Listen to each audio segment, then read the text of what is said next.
I promise you, whatever scum did this, not one man on this force will rest for 1 minute until he's behind bars. Now let's grab a bite to eat. Yeah, come on. I feel the hot wind on my shoulder and the touch of a world that is older. I hit the switch and check the number.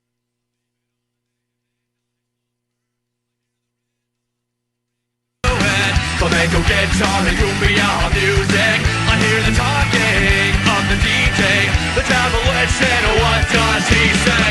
I'm on a Mexican radio. I'm on a Mexican radio. Broadcasting live from high atop the J.P. White Building in downtown Roswell, New Mexico. It's Mornings with Mike Winters on 106.5 Roswell's Talk FM. Is that what I sound like when I talk? Now, here's your host, Mike Winters. And good morning, one and all. Welcome to Mornings with Mike Winters. I am he. That would be me, Mike Winters. Happy Monday, everybody. Yeah. Yeah, welcome to, at least it's sunny out. Mm-hmm. Supposed to be semi-nice. I mean, they're calling for a slight chance of rain for until Wednesday, I think. Yeah, like a 20% today. Mm-hmm. Actually, that's about it I'm seeing right now after today. Oh, nice. Maybe Wednesday they're talking nothing tomorrow. I'm just sick of the mugginess, honestly. Yeah. Looks like feeling wet. Wednesday, today's like a 20%, and then we got like a 20 Wednesday night. That's all I'm seeing for this week, as of right now. As of today. Yes, but happy Monday. Card subject to change. That's right. Mm-hmm. Stay tuned, as the weather may not cooperate with our story. We got all the exciting weather news for you here. Yeah. I don't know where I was going with that. This should be that's always like the meteorologists whenever it's like inclement weather strikes, and they get those whole big flooding. Oh yeah, you know it was just we were there. It was a bored meteorologist that came up with the term bomb cyclone. Guaranteed. They're like, guys, we got something. Terry finally came up with some terminology that's going to get some traction. Well, they run out of adjectives in meteorology school. I think I don't know what happens there, but like these droughts, extreme, very highly, extremely, really extreme. Like, which one's worse again? I don't remember. Is it super duper highly? Is it heavy, extra extreme, or which one are we really supposed to watch out for? I feel the same way about watch versus warning. It's like I never know which one is worse. Yeah, watch for the warning. Right. So it's warning is worse. You're watching first, and then if it gets worse, then it's a warning. Yeah. First you seek. Right. Then you warn. I've tried that with my kids. It doesn't work. I'm watching you. Hey, I'm warning you. I feel like that's a Metallica song. Seek and warn. Watch and warn. Watch and warn. Watch and warn. Ooh, yeah. Happy Monday. I don't know. I feel energetic. This won't last. I'm going to figure out here in about 20 minutes. It will go away. Well, happy Monday, everybody. Hope everybody had a good weekend. Yeah. I didn't watch any Olympics. I have watched I did watch a couple of highlights on YouTube. I watched Simone Biles' floor performance, which was phenomenal. Actually that's pretty much it. No, I did watch one fencing competition. Wow. See, I have not watched one. Did watch open ceremonies, didn't watch anything on the 27 channels that they're showing Olympics on this year. I don't watch regular TV, so it's not like I'm not presented with it. It's not like, I could watch that. I don't turn it on. I mean, I have the option to. I just don't. Yeah. I think, people that are like watching like the USA channel all day, they're probably mad. Oh, yeah. And where's my psych? Need some suits. Dang it. Where's my suits marathon? NXT has been moved to Sci-Fi for the next 2 weeks. It's the only thing I know of as far as like really they moved wrestling to the Sci-Fi channel. Oh yeah, dude. For a long time back in the mid 2000s, it was on Sci-Fi. They were doing ECW, like WWE had bought ECW, the Extreme Champion, and they were running it over on Sci-Fi. Is that why they're not calling it the Science Fiction Channel anymore? It's just Sci-Fi. Probably. I mean, because there's no. And they would try to like work in like sci-fi creatures. So like the first episode had like the abominable something or other, and it was bad. From the makers of Sharknado comes NXT Wrestling. It was bad. Stop trying to make my wrestling fake. Let's get back to oiled up dudes in singlets grappling Well, if it each was other. real, they put it on the science nonfiction channel. Yeah, that's a bit of a pull back of the curtain, putting it on science fiction. Jeez, it's still real to me, damn it. Yeah. Huh. Interesting. All right. Well, I mean, to be honest, I got no marks about it because if they can put that on the science fiction channel, I mean, if they're doing that, I have no complaints because you can easily go over to the Learning Channel and learn about how people learn about people's 600-pound life. Yeah. Or their learn Arts about and entertainment. extreme couponers. Dr. Pimple Pop. What? That's, well, we're learning, I guess. Although I'm a bit of a mark for that extreme couponing. You're really? I am. I'm fascinated. Me. I'm fascinated by other people's mental health problems. Let me tell because you that's all that show is. Let me tell you why that show bothers me. Is they need to put out a show from the perspective of the dude that's stuck behind that lady in line, because that's who I always think about. I'm like, that poor guy. He just came in to get some milk and like eggs, maybe a couple of slices of bacon, and now he's stuck behind this psycho. I would like to see, like, they should do Extreme Couponing Pandemic Edition and see how that goes. Oh, no. While that guy's at the Piggly Wiggly with 37 carts. No hoarding of the paper towels. 14 cents. He's got 37 toilet paper sitting in his cart. Let's see how that goes. Honey, whatever we were doing before for money, this is what we're doing now. This man's got all the Tide and pocket combs. We're in the resale business. He's a hoarder. We need to molest him. It's got a convenience store on Etsy. When did that start? Well, it's really a 30-minute exercise in mental health problems. That's what Extreme Coupon is. It's these people and they're all about their stash. Come see my stash, and they've got some underground bunker full of laundry detergent and shampoo and razors, Bic razors. And those shows should all just be called hoarders, but for different reasons. You're basically different kinds of hoarders. Hoarders with organizational skills. You're just hoarders of individual wrapped goldfish packets. Yeah. But I like watching it. No, that's true. I'm not gonna lie. But back on the Olympics, no, there are a few sports that I'm intrigued about. There are a couple of the new ones. Free climbing is new to this Olympics, and skateboarding. They did just bring back, I think, street and paid climbing before the free climbing, or what was going on there? I don't know. I think it was. I don't think any kind of climbing in general, but I think this is like rock climbing. I think they're climbing like a mountain face. All right, that's a sport now. Yeah, I mean, it takes athletic skill. Olympics, I get you. Next Olympics, competitive gaming. Swear to God, I swear to God, that's actually a sport that they're adding to the next Olympics. All right, when's the hot dog eating contest coming to the Olympic Games? Joey the Gut needs him some medals. Hey, just because they don't have a sport you're good at, don't mean they got to throw it in the Olympics. You know what I mean? That's right. Just because, we can... Foxy boxing. Let's make it happen. Hey, let's call up Dave Letterman and see if we can get stupid human tricks as an Olympic sport. I mean, that's where we're going. I'm down. Skeet. I'm glad now I know why I'm not watching anymore. Between everybody's complaining about everything and obscure sports like... I mean, I get it. Rock climbing's a fun activity. People make, I get all that. But to make an Olympic sport, they climb the rock real good. I mean, what do you do? Timed? I mean, what is it that... I would think timed. Okay, now this shows our difference in generations, okay? Because I grew up watching a little show called Guts. I watched American Gladiators. Yeah, man, it's different. It's different. American Gladiators, you're running around while Turbo's shooting you with ping pong Now, balls. if you want to make that an Olympic sport, I'll watch. And I'm just saying, what they should do if you're going to make free climbing a sport, at the end of it, somebody should get a lit up piece of the rock. That's if you're going to make this show, somebody should get the aggro crag at the end. That's all I'm saying. If you're gonna climb Mount whatever, get the medal, but then somebody should lift up a lit up piece of the rock at the end. Yeah. To pay some nostalgia, And don't get me wrong, that's part of the allure of the Olympics is watch sports that you normally don't watch the rest of the 4 years, and then you watch them. You're interested in for 2 weeks. Table tennis. Yeah. It's like what. I literally just spent 10 minutes watching a table tennis, competition. Like, be honest. If it wasn't outside the Olympics, how many of you are going to sit there and watch a full water polo match on television? Can't say that I've ever watched one yet. I've seen it on. I'm like, oh, cool.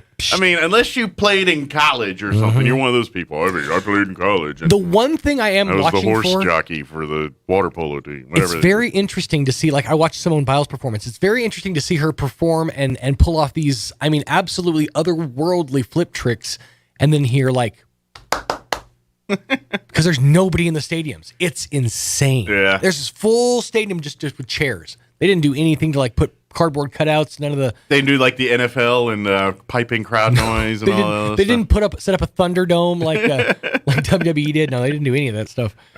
Nope. It was very odd. But like the coaches were clapping, and that was pretty much it. But the Olympics in America, we'll have all kind of fake stuff all over the place. Well, that's when I haven't watched. That's when I knew that my YouTube went to something that wasn't, the Olympics, because I could hear crowd response. I'm like, what the? Oh, this was the trials, which were happening here in the States, and yes, to a packed crowd. Interesting. Well, We do it different in America. anyway, we got basically another 2 weeks of that, I guess. And so sorry, USA Network, no Suits marathons for you. But here, let me give you the rundown. We get to chit-chat more this hour. Don't guess schedule this hour, so we'll chit-chat. In the 8 o'clock hour, we'll have another call-in from the folks from Eastern Mexico University Portales. I don't know if it's going to be Coach Hyatt again calling in. It might be Paul Weir, the AD, but I imagine one of the two. They'll give us a call. We'll chit-chat, talk some ENMU Portales Deportes. Nice. That's sports for you. Deportes. Yeah, sports for my English-speaking friends. Espanol, my second language. Y'all don't know old enough to Bob Euchre, half you guys. But I'm running into now a lot more of the, oh yeah, you're too young to remember that. Yeah. Yeah, mostly it's just talking to Tanner. I forget, it's like, oh, right, you're too young for that. Yeah. And then the folks from the Roswell Literacy Council scheduled to join us at the 9 o'clock hour, so we'll chit-chat with them. But, I've done that a lot now. I think the first time it hit me I was old was back when I was doing the morning show in Artesia. And I was interviewing the high school. A lot of times they'd have the high school like volleyball players, or it's one school town, so you could do that a lot there. Sure. But so like on Tuesdays or Thursdays, we'd have like some of the volleyball players come in, where we'd chit chat with them, talk about their school and team and all that. Right. But so I'd have these kids come in, and they were 15, 16, 17 years old, and I made a Back to the Future reference. And it wasn't even like an obscure Back to the Future. Sure. It was pretty. Sure, like you said, great Scott or something. It was pretty on the nose. Like anybody that's seen the movie once would have gotten the reference. Sure. And they gave me the deer in headlights. Like I just spoke Mandarin Chinese right to their faces. They just they looked at me. I was like, Back to the Future? No. Even the coach like dropped his jaw. Was like, what? And I was like, yep, I'm old. And that was my badge of honor, man. A better time, dude. We had Huey Lewis and the news. Now, in all fairness, I think those kids had their head in the sand, because Back to the Future's on somewhere on the cable lexicon almost at any given time. Okay, right? Now in fairness, or the DVR. Who still got your cable? Yeah, you could probably find it on demand. The kid's 15. Surely in their 7 or 8 before there was things everywhere. They were watching the Back to School or Back to the Future marathon on TBS at 3 in the afternoon. The main problem is you didn't wait long enough, because had you waited long enough, things are cyclical. Nostalgia works in a weird way, and all of a sudden, Back to the Future is hot again. Yeah. Everybody's talking about it. It's like, kids today are hip to the Back to the Future wave. Now it's just like stuff from when I was a kid. It's like, I remember Family Matters? No. The Urkel Show. Oh, okay. The kid with the yeah, that one. Well, I think he's trying to Oh yeah, he's showing up a lot on TV now. More I've noticed in things. He's got his own marijuana strain. There you go. Yeah. That's why Family Matters is making a run. Yep. He's trying to hawk weed. That's it. And so him and Snoop, I guess, did a commercial for his strain called, I think it's Purple Urkel. Well, that would make sense. On the nose. I mean, Yep. So I like my drug dealer to be nerdy. Yeah, exactly. I like to know that my stuff's coming from somebody who's really got their nose in the books. I'm is his whole bit like putting science behind it? Kinda, yeah. Like he showed up in the commercials, Urkel, and here's the thing: it's like 30 years after the fact. Dude looks exactly the same. Yeah, he does. He's like crazy, cryo frozen. It's kind of like Jaleel White has been locked in a room eating saltines for 30 years, and he just got brought back. I think the only difference is he's put a little more meat on his bones. Yeah, he's not like a skinny, scrawny kid like he used to. Now he's more of a thicker, scrawny adult. Like 108-pound weekend. We'll call it. Well, good for him. Yeah, good for you, buddy. Good Purple Urkel? Yeah, Purple Urkel. Coming to I swear by name. Dispensary near you. All right, it is 7:20. Let's go ahead and take a look at that weather. Little wind, little sun, little rain, a little bit of everything. Welcome to New Mexico. Here's your weather. I'm meteorologist Steve Hamilton with your Pecos Valley weather. It looks like that monsoon moisture will dry up for a little while. We may get an isolated afternoon shower or thunderstorm today. Otherwise, it'll be sunny and hot with our high in the mid-90s and a little bit breezy. Partly cloudy overnight, down to 70, and then mid-90s and plenty of sunshine coming up tomorrow. And Wednesday looks about the same, mid to upper 90s and sunny. That's your latest forecast. I'm meteorologist Steve Hamilton. Thank you, Steve. Currently 72 degrees here in Roswell. Humidity is at 71%. Winds currently out of the northwest at 6 miles per hour. We do have a 20% chance at some showers this afternoon. Otherwise, mostly sunny for today. Highs around 94 expected with winds out of the northwest, 5 to 10 miles per hour. Tonight, partly cloudy, looking at an overnight low of 70. Winds will be out of the west, 5 to 10 miles per hour. For you Tuesday, no talk of rain, just sunny skies. Highs once again right around 95. West winds 5 to 10. Tomorrow night, partly cloudy, overnight low of 70. South winds 5 to 10. Wednesday, we're looking at a 20% chance at showers for the afternoon. Mostly sunny otherwise with a high of 96. Winds will be out of the south, 10 to 15 miles per hour. 20% chance of rain for Wednesday night as well. Partly cloudy, overnight low of 70. Thursday, no talk of rain, just mostly sun and a high of 93. Friday, mostly sunny, high of 93 as well. And then looking at the weekend, Saturday, mostly sunny with a high of 95. A 20% chance of rain on Sunday, otherwise mostly sunny, high of 96. So we'll see. Maybe some rain chances today, Wednesday, or Sunday. But we've got time between now and the weekend. Well, lots of things can change between now and then. Hey, it is 22 minutes after 7 o'clock. Before we take our quick break here, get you into your Roswell Livestock Report with Smiley Wooten and all that. Before we do all that, I do want to tell you about this. Did you know that at any given time, there are 3 to 5 agencies listening in on your cell phone calls? That's right. Good news, there is something that can help you. Deaf Protection, DEAF. Enabling Assisting Framework. You might say you have nothing to hide and say, I don't really care if the government's, spying on me or not. But let me ask you, why would you let unwanted intrusions into your privacy? Deaf, what they do is they prevent outside entities from listening in by cloaking your phone from all-seeing technology. What they can't see, they can't hack. Pretty handy, huh? So sign up now for Deaf Protection.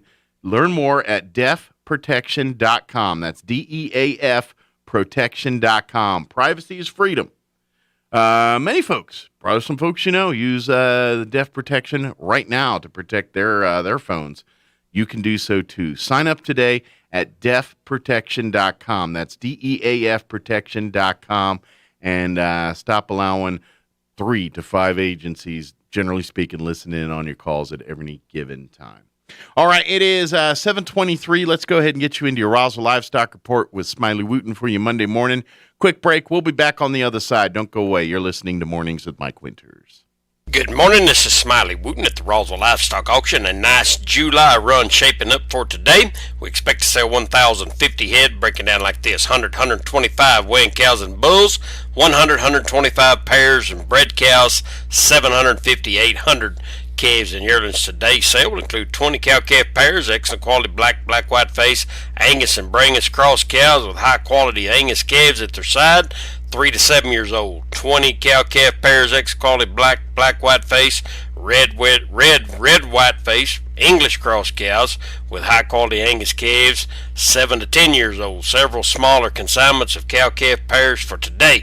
30 calves, Casabon Ranches, Hope, New Mexico, ex-quality black Angus cross calves, 1 round Bovishield Gold 7-way, medium condition, 400, 600 pounds, 45 calves, Barry Ranch LLC, Fort Stockton, Texas, ex-quality black white face Angus crossbred calves, cattle wean 30 plus days, 1 round of shots, 375 500 pounds. 80 calves, Mr. Wayne Netherland, Artesia, New Mexico, ex-quality black white face red white face Angus and Hereford crossbred calves, 1 round of shots, 350 500 pounds. 122 yearlings, RL Farms here south of Roswell, Good quality crossbred yearlings, medium condition, off silage, bunk broke, 2 rounds of shots, 500 to 750 pounds. 29 kids, Mr. Rob Robinson, Mesilla Park, New Mexico. Excellent quality black Angus and Brangus crosses.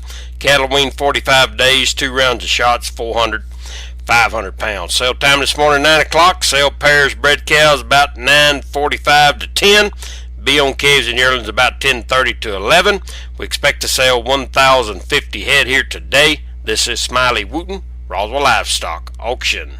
Martine's Capital Cafe in Roswell offers authentic and highly rated New Mexico food. Explore their amazing menu featuring huevos rancheros or asado with eggs or their green chili stew. And you can't forget their award-winning green chili cheeseburger, all made from scratch using their finest and freshest ingredients. Open for carryout with curbside delivery or limited dine-in. Just call ahead 624-2111. Martine's Capital Cafe, always pleasing the most refined palate. Open Monday through Saturday from 6 a.m. to 8:30 p.m. at 110 West 4th in Roswell.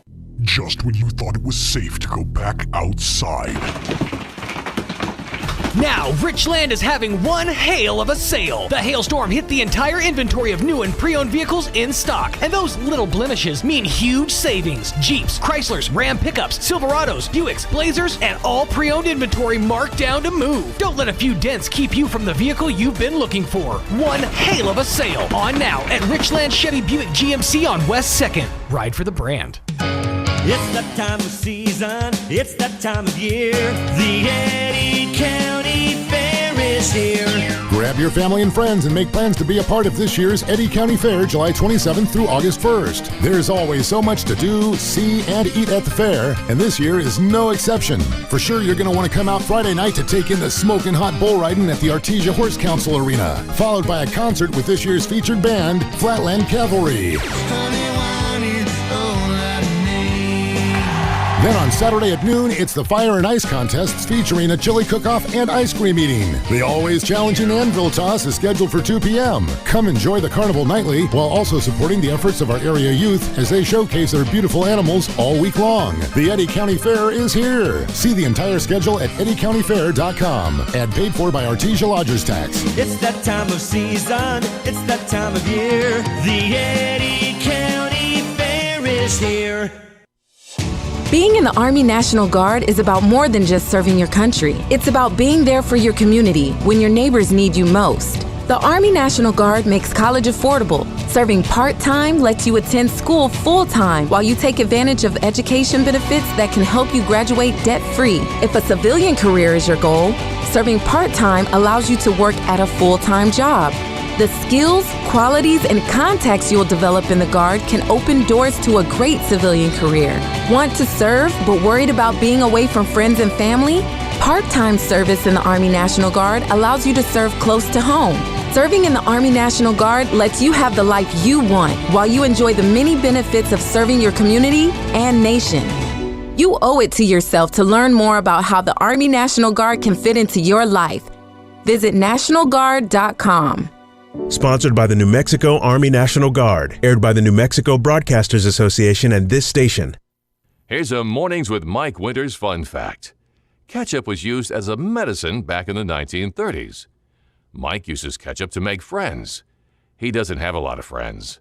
Here's Mike Winters. And good morning. It is closing in on 7:29. Happy Monday morning, everybody. Hope all of you having a delightful day so far. Hey, school just around the corner. Don't have to remind teachers and parents. They're very aware of this fact. But the Roswell Police Department, they've got a back-to-school drive, school supply drive that they are in the midst of collecting right now. They're collecting items through August 3rd. You can drop off school supplies to the Roswell Police Department, 128 West 2nd Street, anytime between now and August 3rd. Of course, this will benefit our local students here. They'll give those supplies out to kids here locally. Some of the items, if it's been a while since you've been buying school supplies, here's some of the things they could use. They include a spiral notebooks, the wide-ruled, notebook paper, wide-ruled. Mm-hmm. Do you even use college-ruled in college? It's been so long, I don't remember. Plastic folders with the pockets and brads. Not some guy named Brad, you know. Here's Brad. I brought him for you. I got a bunch of folders with pockets and pictures of Brad Pitt on the He's side. got warrants. I figured this is where I was supposed to bring him. That would be funny if someone brought a bunch of folders with Brad Pitt, like leaning against a tree. You have any idea how hard it was to find Brad on folders? This is next to impossible. I had to go online. These are vintage. What's vintage? This guy? Who's this guy? That's Omar Bradley. Brad Walker. Just some random guy I knew. It was Brad Edwards. He played a linebacker for the Jets. Yeah, not those guys named Brad, but folders with pockets and brads. Pencil top erasers, composition notebooks, washable markers. I think the ink, not the actual marker itself. I threw them in the laundry. I watched these like 3 different times. They're good. Yeah, my sheets are messed up though. Red, blue, and black pens. Number 2 pencils. Do they still have those pens that do like the 3-click, like the different colors? Yes, they do. Do they? Those are so cool. I saw someone use one like a month ago. Kids today will never appreciate those 3-click. Those to us were like our tablets. Yeah, I was in a board meeting, just to have my board meeting, and I noticed one of the other board members was writing down things and had the blue and white pen. That's awesome. Because I've seen the orange one, the white one. This one's the blue and white with the 4 colors. And that's significant because we noticed. That's how you know it's significant. I noticed. I did notice. Glue sticks, large erasers, scissors, crayons, colored pencils, backpacks, rulers, markers, facial tissue, and hand sanitizer. So drop those off at the library anytime between now and August 3rd. That'd be a good thing to help folks out around town. So absolutely. All right, so I recorded and watched one of, over the weekend, a new television show that I think debuted last Wednesday. Okay. It's from the makers of A&E that brings you fine products such as Court Cam and those shows. Ooh. Okay. Okay. This I shows. don't even know what Court Cam is. Oh, you remember the live PD shows they used to have and live rescues and all that? Well, they spun off another show called Court Cam. Except it's not live. And basically, it's 30 minutes of people acting like complete psychopaths in courtrooms, and it's caught on film. Oh, fun. So it's in the vein of that. In that same genre. Okay. Okay. Well, they debuted a new show last Wednesday. Sure. On A&E, and it's called Fasten Your Seatbelt. Okay. Okay. Now, the premise of the show is kind of like your Court Cam or your live PDs or anything, except for this time, they go to the world of the airport. And when people act like idiots on airplanes, and people act like idiots in airports, and et cetera, et cetera. All right. Now, that's interesting. Uh-huh.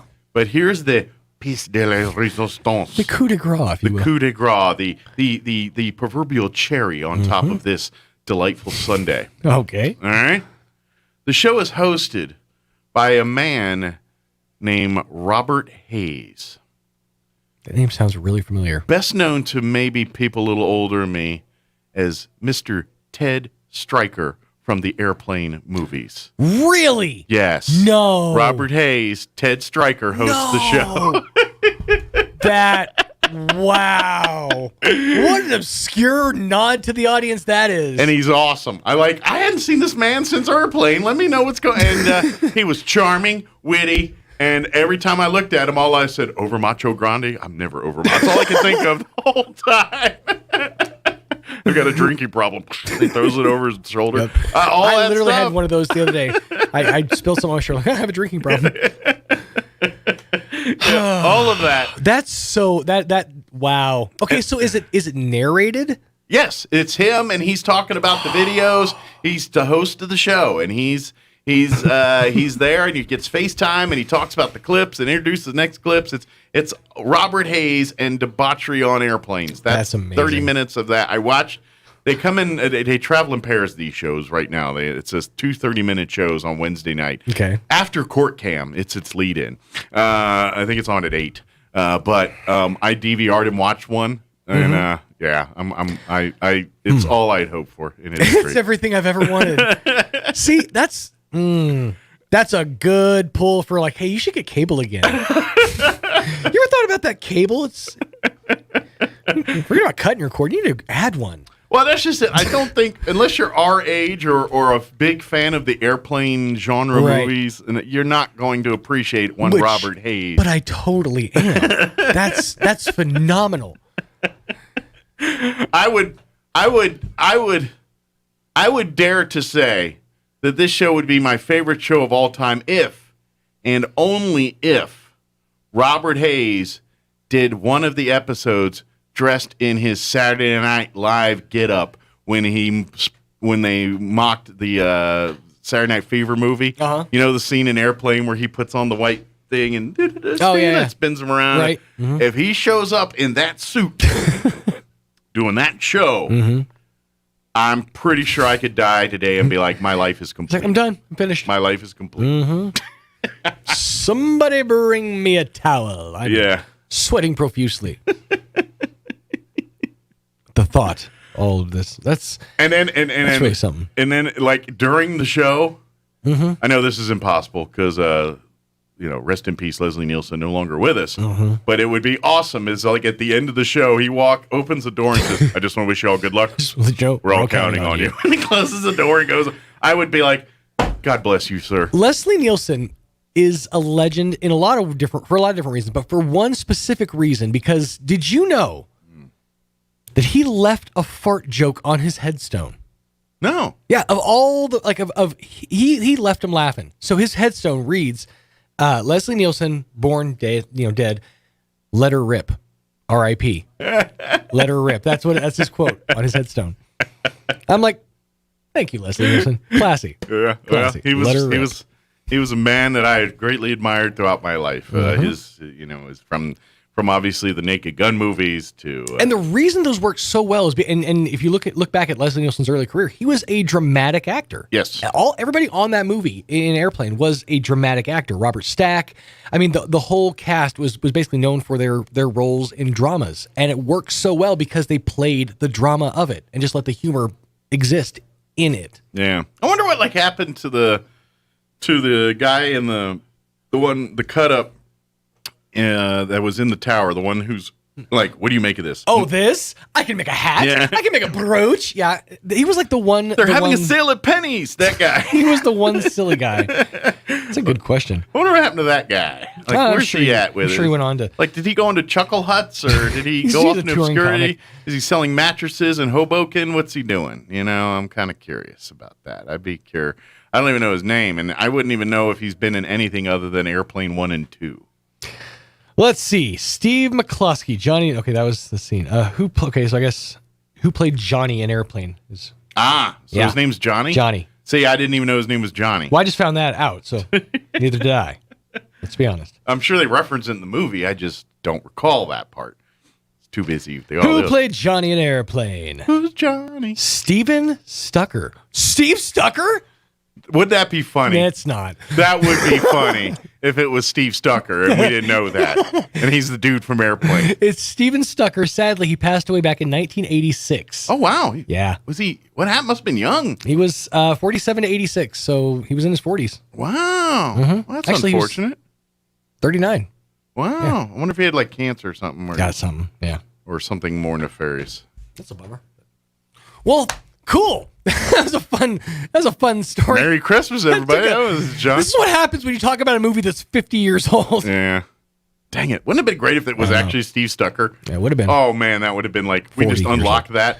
He was Steve Stucker was I can make a hat I broach guy on Airplane. That would be phenomenal. How'd he grow his hair back? That's what I want to know. I have so much more respect for you now.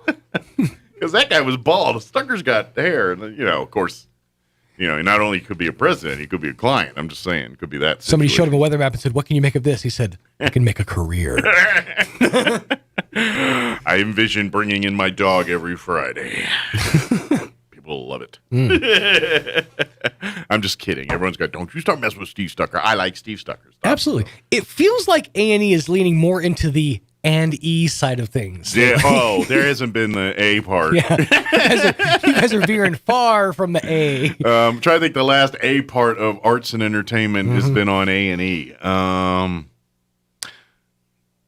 I don't know. Yeah, it's gone. Let's see. I think they were the what's the beauty pageant? Was that them? Toddlers and Tiaras?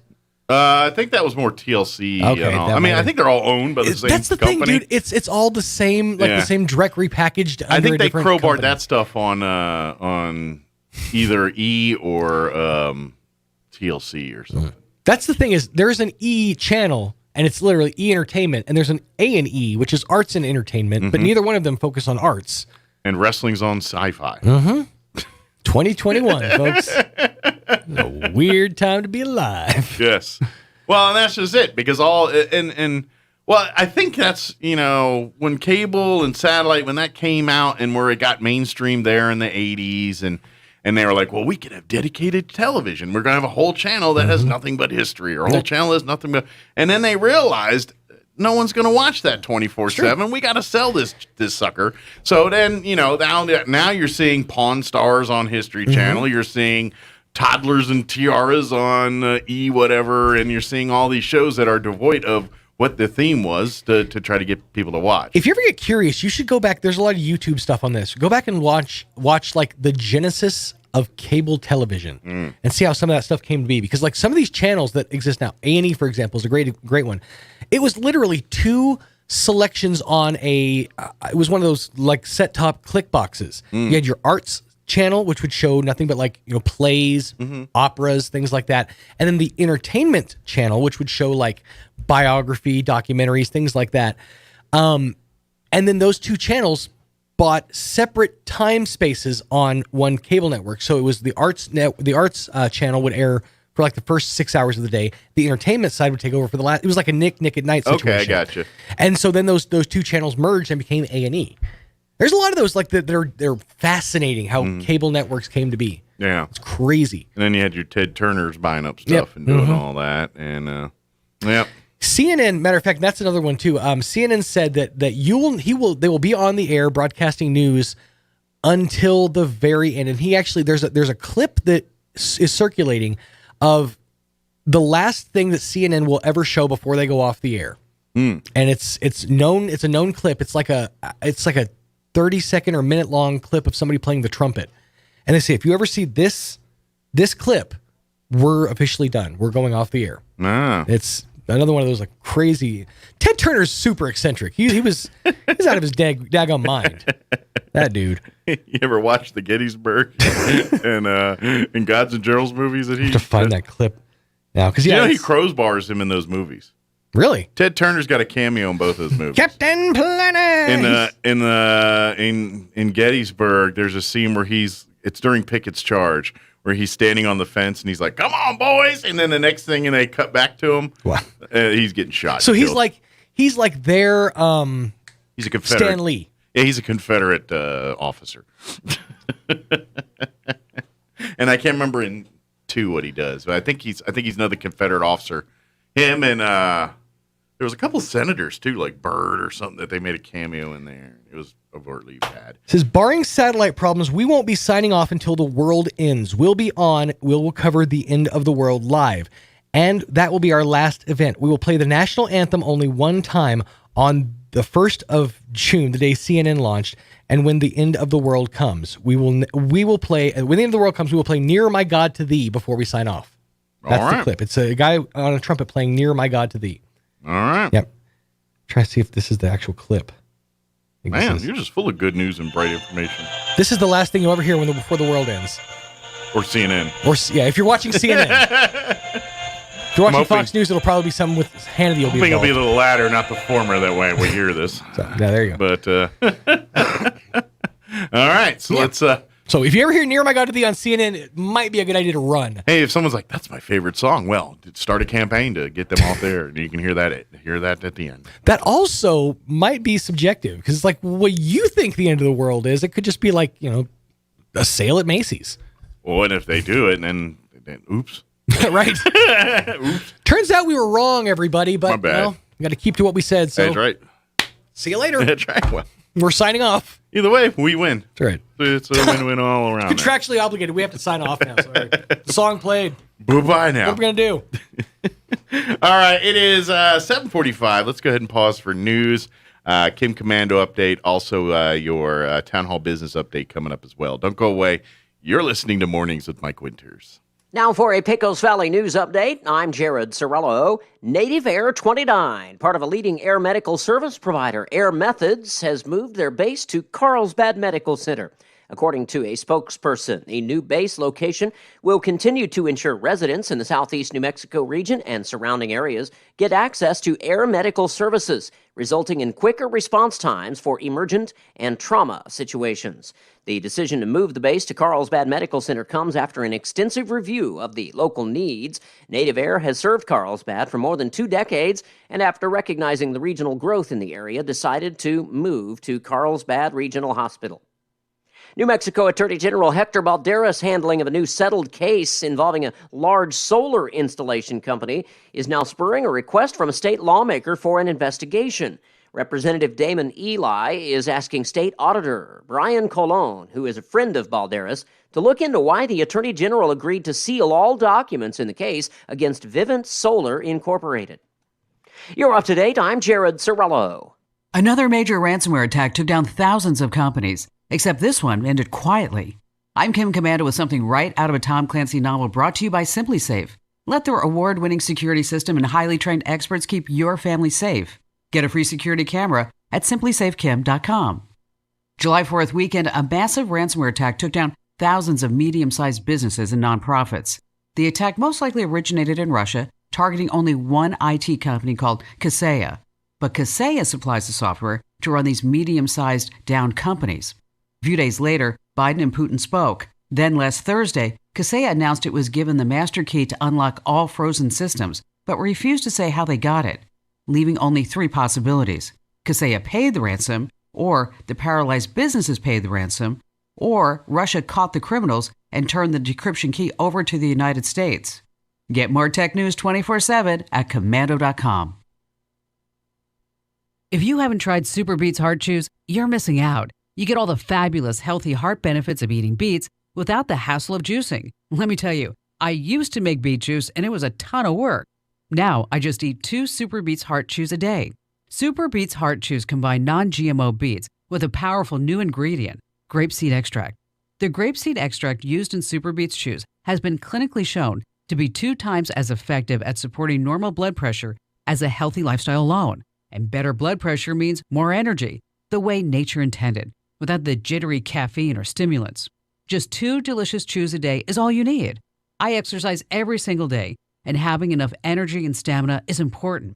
Do what I did and support your heart health with delicious Super Beets Chews. Get your Super Beets Chews today at kimsbeets.com. And when you buy 2 bags, they'll throw in the 3rd one for free. That's kimsbeets.com, kimsbeets.com.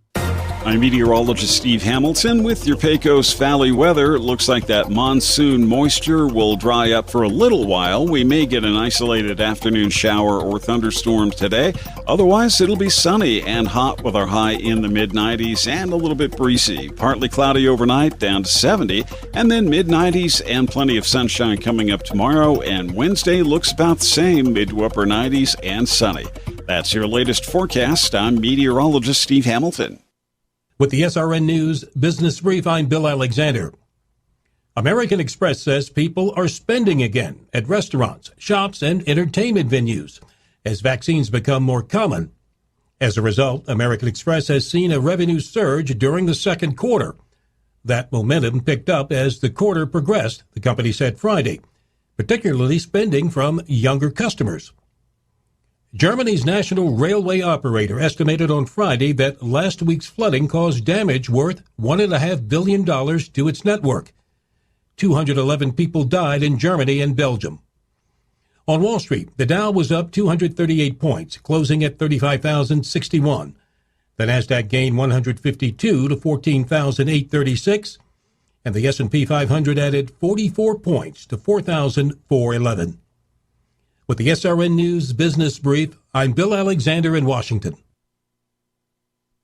Chimera has been providing Southeast New Mexico's state-of-the-art medical care for over 22 years. Chimera specializes in providing top-quality care for cancer patients, diabetes, thyroid conditions, heart disease, and rheumatoid conditions. Chimera would like to welcome Chris McGoldrick to the team. He brings a wealth of knowledge and compassion to Chimera. Chris specializes in rheumatoid conditions and is ready to help you. Call Chimera 627-9500. Chimera Independent Physicians, here for you.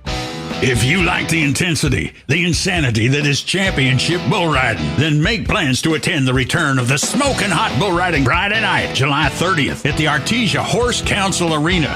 40 of the toughest bull riders in the Southwest going head-to-head with the meanest bulls on the planet. The fastest 8 seconds in sports. Spoiler alert, the Cowboys don't always win. The Smoking Hot Bull Riding Friday, July 30th in Artesia, New Mexico. Imagine pool water that is extremely soft and gentle on hair, skin, and eyes. Soft Swim is a chlorine-free sanitizing system by BioGuard. Simple and easy, Soft Swim will give you a crystal clear pool that feels luxuriously soft. Your pool might just become the destination of the entire neighborhood. Application is a breeze, no mixing, no pre-dissolving, and routine maintenance is simple. Come to Mays Lumber Company today, the only dealer for Soft Swim by BioGuard. You can count on Mays Lumber Company.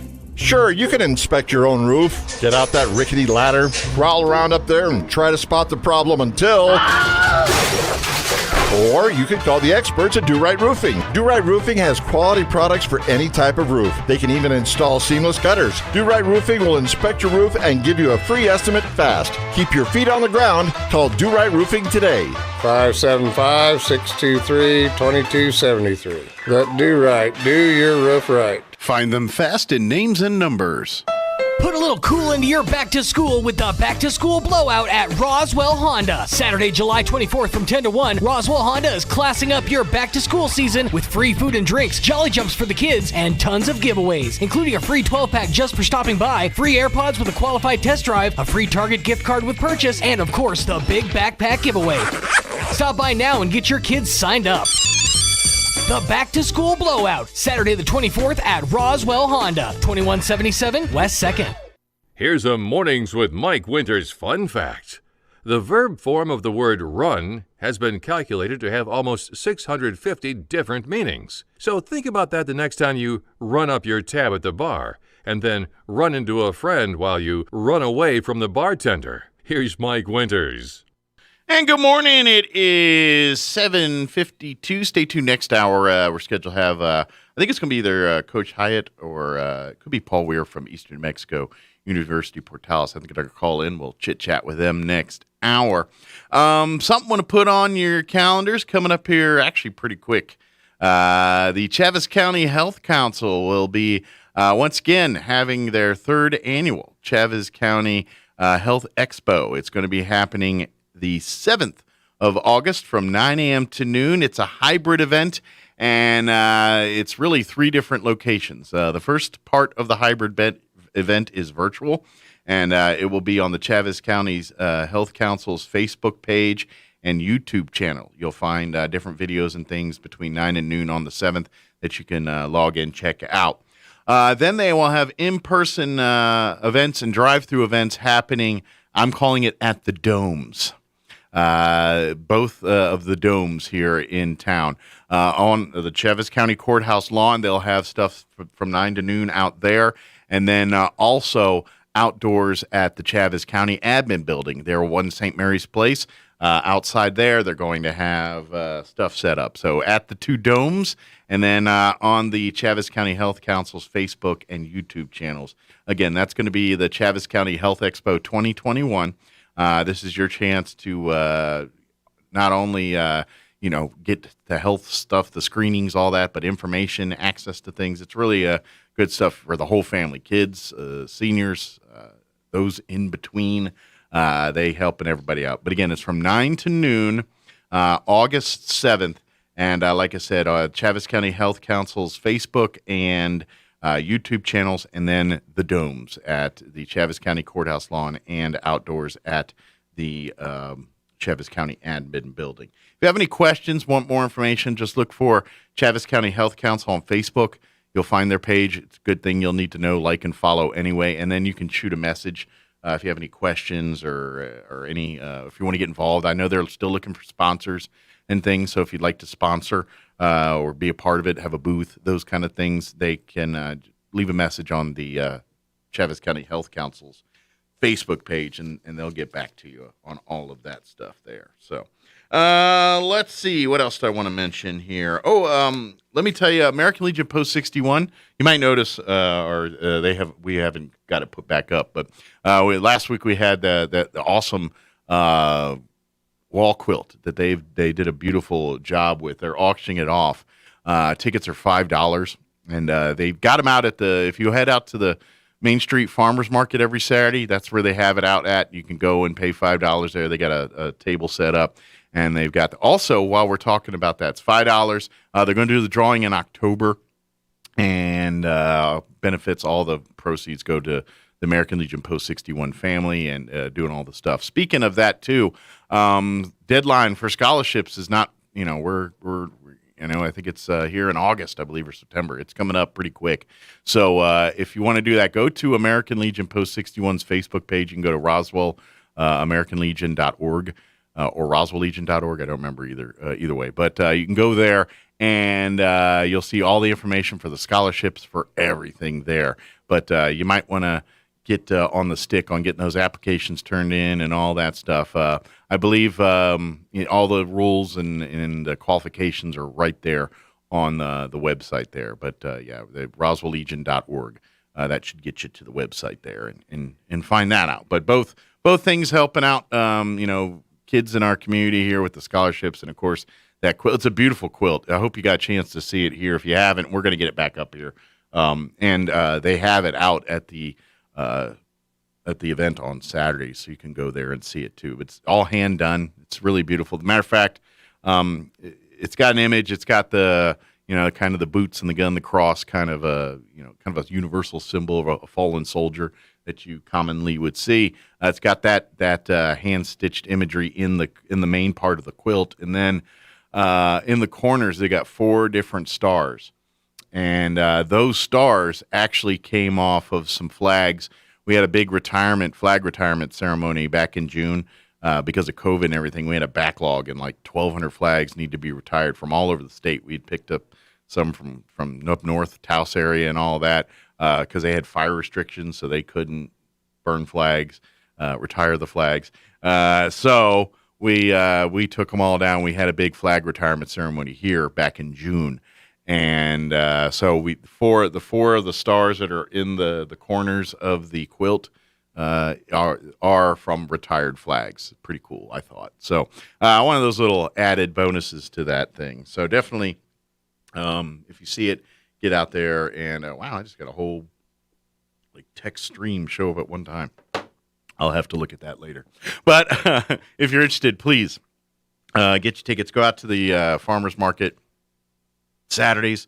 Hopefully you got a chance to see it this past Saturday. I know I had to go to Artesia and do and work on some stuff, but I drove by the farmers market Saturday morning, and they were hopping, boy. I was happy to see that. They had a good crowd of people there, lots of stuff happening, a lot of good tables. I think that entire courthouse lawn seemed like it was just from side to side filled up with vending booths and people shopping and exploring. You look really cool. So unfortunately, I couldn't stop by this week, so hopefully I can sometime soon, but I was working. But if you missed out, you're like, what are you talking about, Mike? Farmers market? What? Yeah, the Main Street Roswell's having their farmers market every Saturday between now and at least through October 9th. Sometimes they extend it depending on how the crops are doing and all that. But it's 7 a.m. to 11 a.m. every Saturday out at the Chaves County Courthouse lawn. If you drove by over the weekend, you're like, what's going on over there? Farmers market. Sweet produce and delicious things and all kinds of crafts and all kinds of fun stuff. Now, it's just underway. They're only about 2-3 weeks into this. I think they've had their first 2. Number 3 will be here this Saturday. But if you would like to be a vendor in future Saturday farmers markets, call Peggy. You can reach her at 575-208-8238. Again, that's 575-208-8238. Then come on out Saturday mornings beginning at 7 a.m. Get there early for the produce. That's just pro move. Highly recommend that. All right, it is closing in on 8 o'clock. We're going to pause for some national news, town hall news, and then we'll be back on the other side. Do not go away. You're listening to Mornings with Mike Winters. We'll be back. Bill Cunningham is now in Roswell on 106.5 FM, KEND Roswell.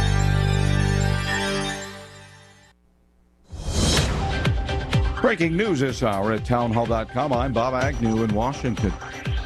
Louisiana Congressman Clay Higgins has announced his second diagnosis with COVID-19. The Republican lawmaker from Louisiana's 3rd Congressional District wrote in a Facebook post that he, his wife, and son all have contracted the virus, though he noted that he and his wife had the, quote, CCP biological attack weaponized virus in January 2020 as well. Higgins has publicly encouraged others to get the vaccine, though he has not publicly stated whether he got it. In April, he told the editorial board of the Daily American newspaper of Lake Charles, Louisiana, that he was naturally immunized from the vaccine after his first diagnosis, and he said his office had aggressively promoted the availability of the vaccine.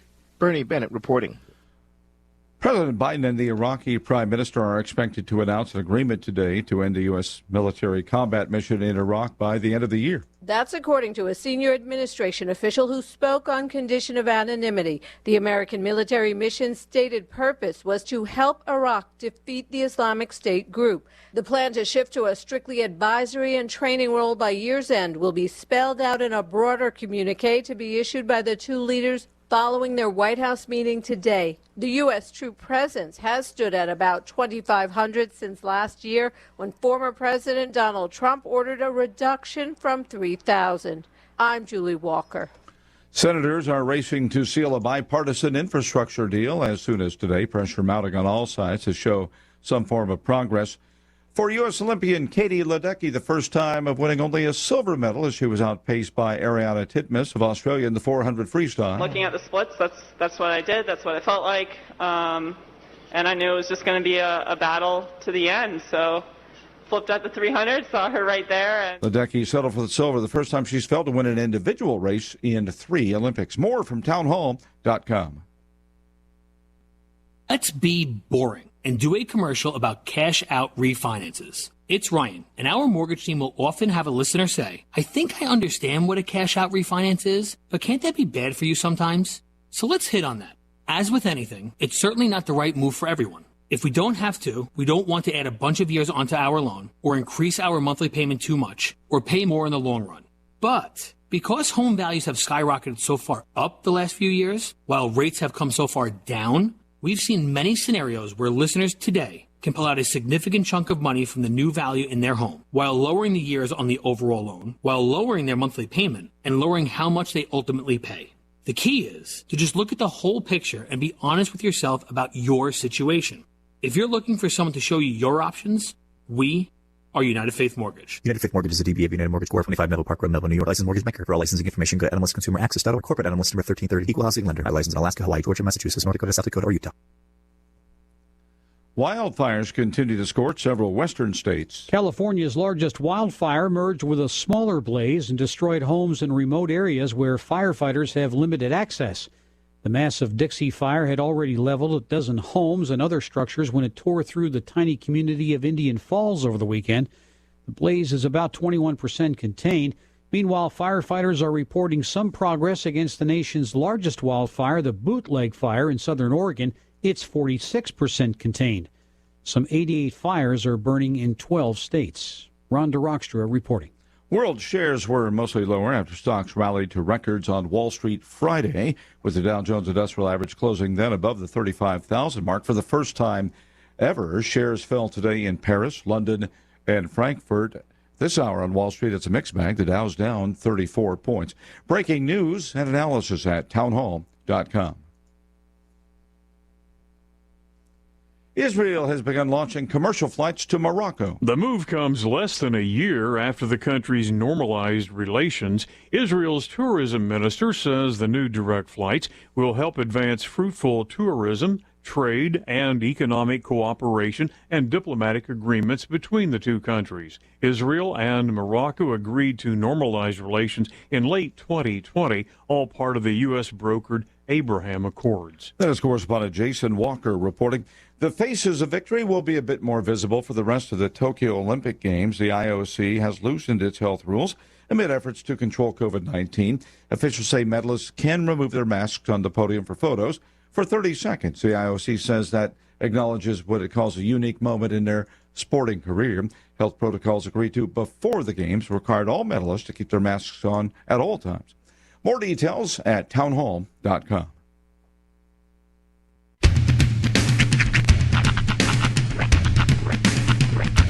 What in the wide, wide world of sports is going on here? I promise you, whatever scum did this, not one man on this force will rest for 1 minute until he's behind bars. Now let's grab a bite to eat. Yeah, come on. I feel the hot wind on my shoulder and the touch of a world that is older.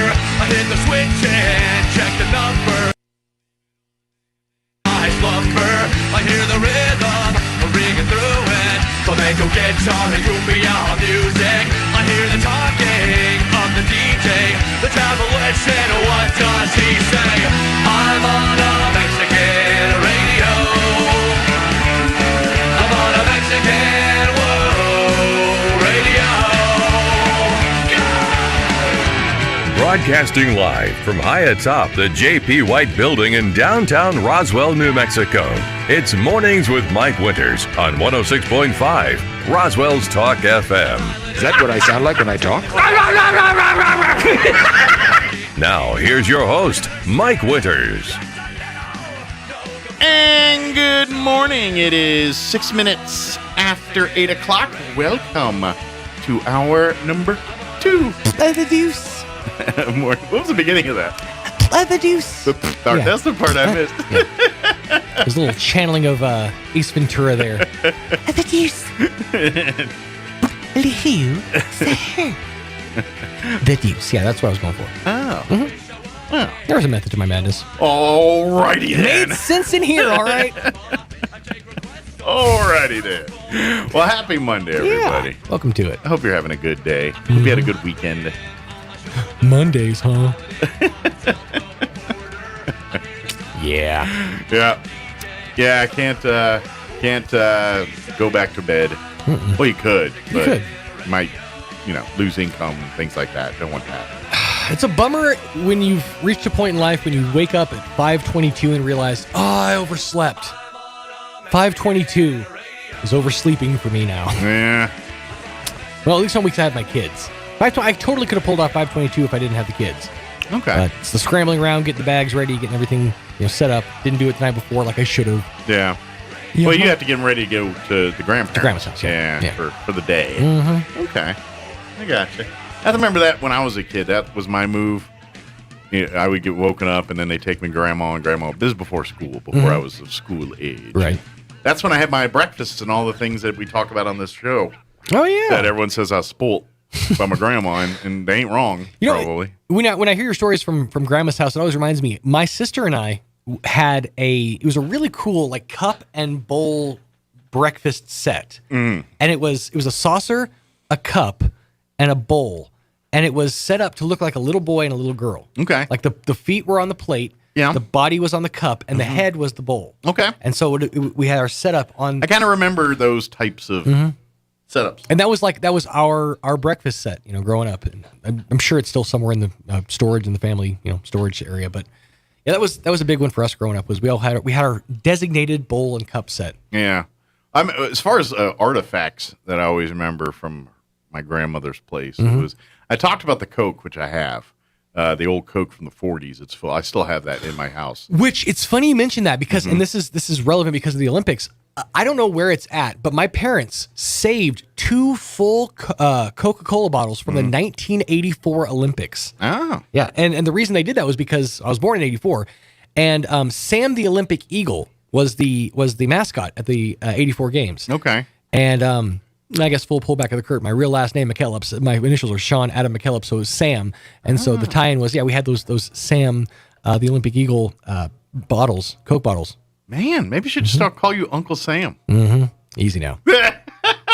let's go ahead and put that curtain back in place and remember that it's Smalls. I want you to be called Uncle Sam. That's actually the first time I broke kayfabe with the Smalls name for the record. I don't usually break that kayfabe.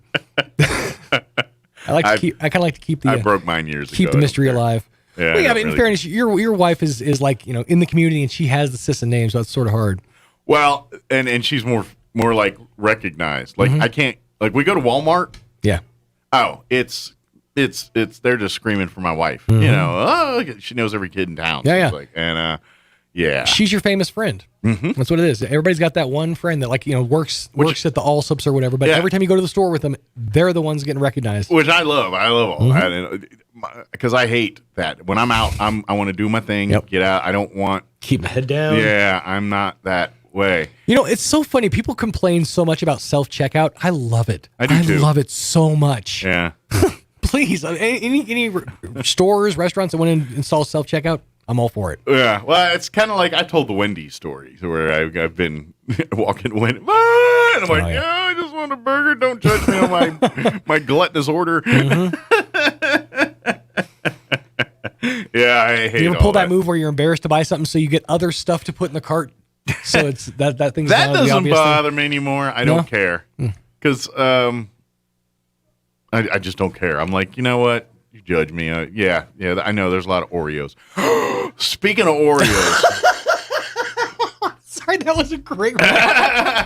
just had a little epiphany there. Right. I forgot about. Speaking of Oreos, yeah, I procured yesterday. I had to go to the grocery store. Okay.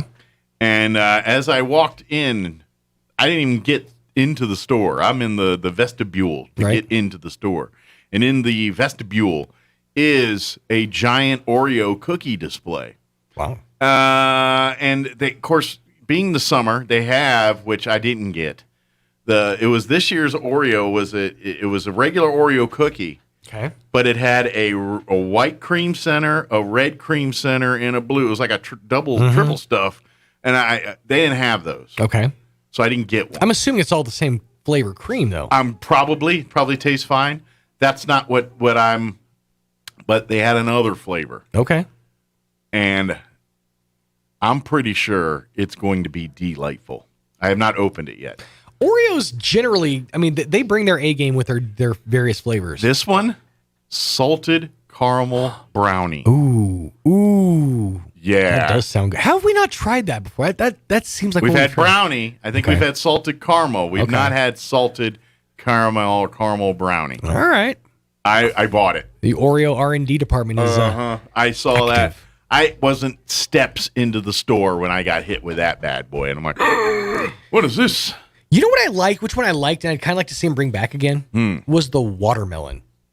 Yeah. I liked that one a lot. To be honest, I liked it because I didn't think I'd like it, and I ended up liking it. It was refreshing almost. Yes. It was the golden cookie with the watermelon filling. It was the one I said, Oreo done screwed it up now, and thinking, uh-oh.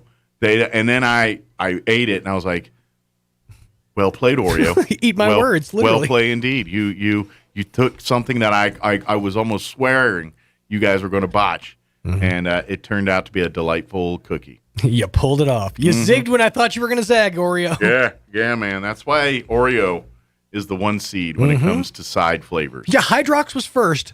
Oreo brought their A game. Yeah. They're best. But even in the world of companies or products that like to give out a unique flavor, like your Lay's potato chips, your M&Ms. Sure. Oreo, in my opinion, is the one seed as far as putting out like I've had a bad M&M every once in a while. Not often, but I've had a bad M&M. Sure. I've had a bad Cheez-It. I've certainly had bad jerky that they tried this stuff with. Kit Kat is another one that they try too hard sometimes. I would argue that Jelly Belly does a really good job of keeping up to date with yeah, but that's their business. Flavors. You know, jelly beans, that's the whole world of jelly beans, is to come with flavored jelly beans. Sure. You know? And now they're competing with your Harry Potter things and all, which they own anyway, I think. Jelly Belly or one of those. I don't know. Willy Wonka. One of them. Yeah. Right. Well, they're probably all the same company at this point. It's just one room with all these same things. Oh, that's probably my phone call. Take that. All right, it is 8:14. Let's go ahead and get you up to date on the weather. I'm meteorologist Steve Hamilton with your Pecos Valley weather. It looks like that monsoon moisture will dry up for a little while. We may get an isolated afternoon shower or thunderstorm today. Otherwise, it'll be sunny and hot with our high in the mid-90s and a little bit breezy. Partly cloudy overnight, down to 70, and then mid-90s and plenty of sunshine coming up tomorrow. And Wednesday looks about the same, mid to upper 90s and sunny. That's your latest forecast. I'm meteorologist Steve Hamilton. You've slouched on it. You've slept on it. You've sheltered in place on it until it's worn out. Now it's time for new furniture from Glenn's. Like a breath of fresh air, Glenn's will brighten your home with beautiful new furniture you'll be proud of for years to come. And at Glenn's, everything is ready for immediate delivery. So reopen your life and refresh your home with a trip to Glenn's Furniture at the corner of Union and Alameda, where delivery is free since 1953. Martine's Capital Cafe in Roswell offers authentic and highly rated New Mexico food. Explore their amazing menu featuring huevos rancheros or asado with eggs or their green chili stew. And you can't forget their award-winning green chili cheeseburger, all made from scratch using their finest and freshest ingredients. Open for carryout with curbside delivery or limited dine-in. Just call ahead 624-2111. Martine's Capital Cafe, always pleasing the most refined palate. Open Monday through Saturday from 6 a.m. to 8:30 p.m. at 110 West 4th in Roswell. Time to trade way up at Roswell Nissan. Forget top dollar. Right now at Roswell Nissan, they're giving tippity top dollar for your trade. And with vehicles discounted up to $9,000, you could drive away today with an unbelievably low payment. With lenders on hand and more than $2 million to lend, they can get the deal done. Cash for junkers, credit forgiveness, and zero down available make this the best time ever to buy. Plus, one-of-a-kind rides like the Acura RDX, an Alfa Romeo, and a Civic Type R. Trade way up at Roswell Nissan, 2111 West 2nd. Get a jump on getting your kids ready for back to school. Because we know how busy returning to school can be, Loveless Healthcare Center is offering sports physicals now and throughout the summer for just $30. And same day, next day, and walk-in appointments are available. Visit us at 1112 North Main Street here in Roswell or call 575-625-3222 to schedule your appointment today. Here's a Mornings with Mike Winters fun fact. The word gorilla is derived from a Greek word meaning a tribe of hairy women. Mike recommends that if you see a tribe of hairy women, you don't call them gorillas. Here's Mike Winters. And good morning. It is 17 minutes after 8 o'clock, and joining us on the phone this morning, head coach of your ENMU Portales Greyhounds, Coach Ty Hyatt, back on the phone with us. Morning, Coach. How you doing today?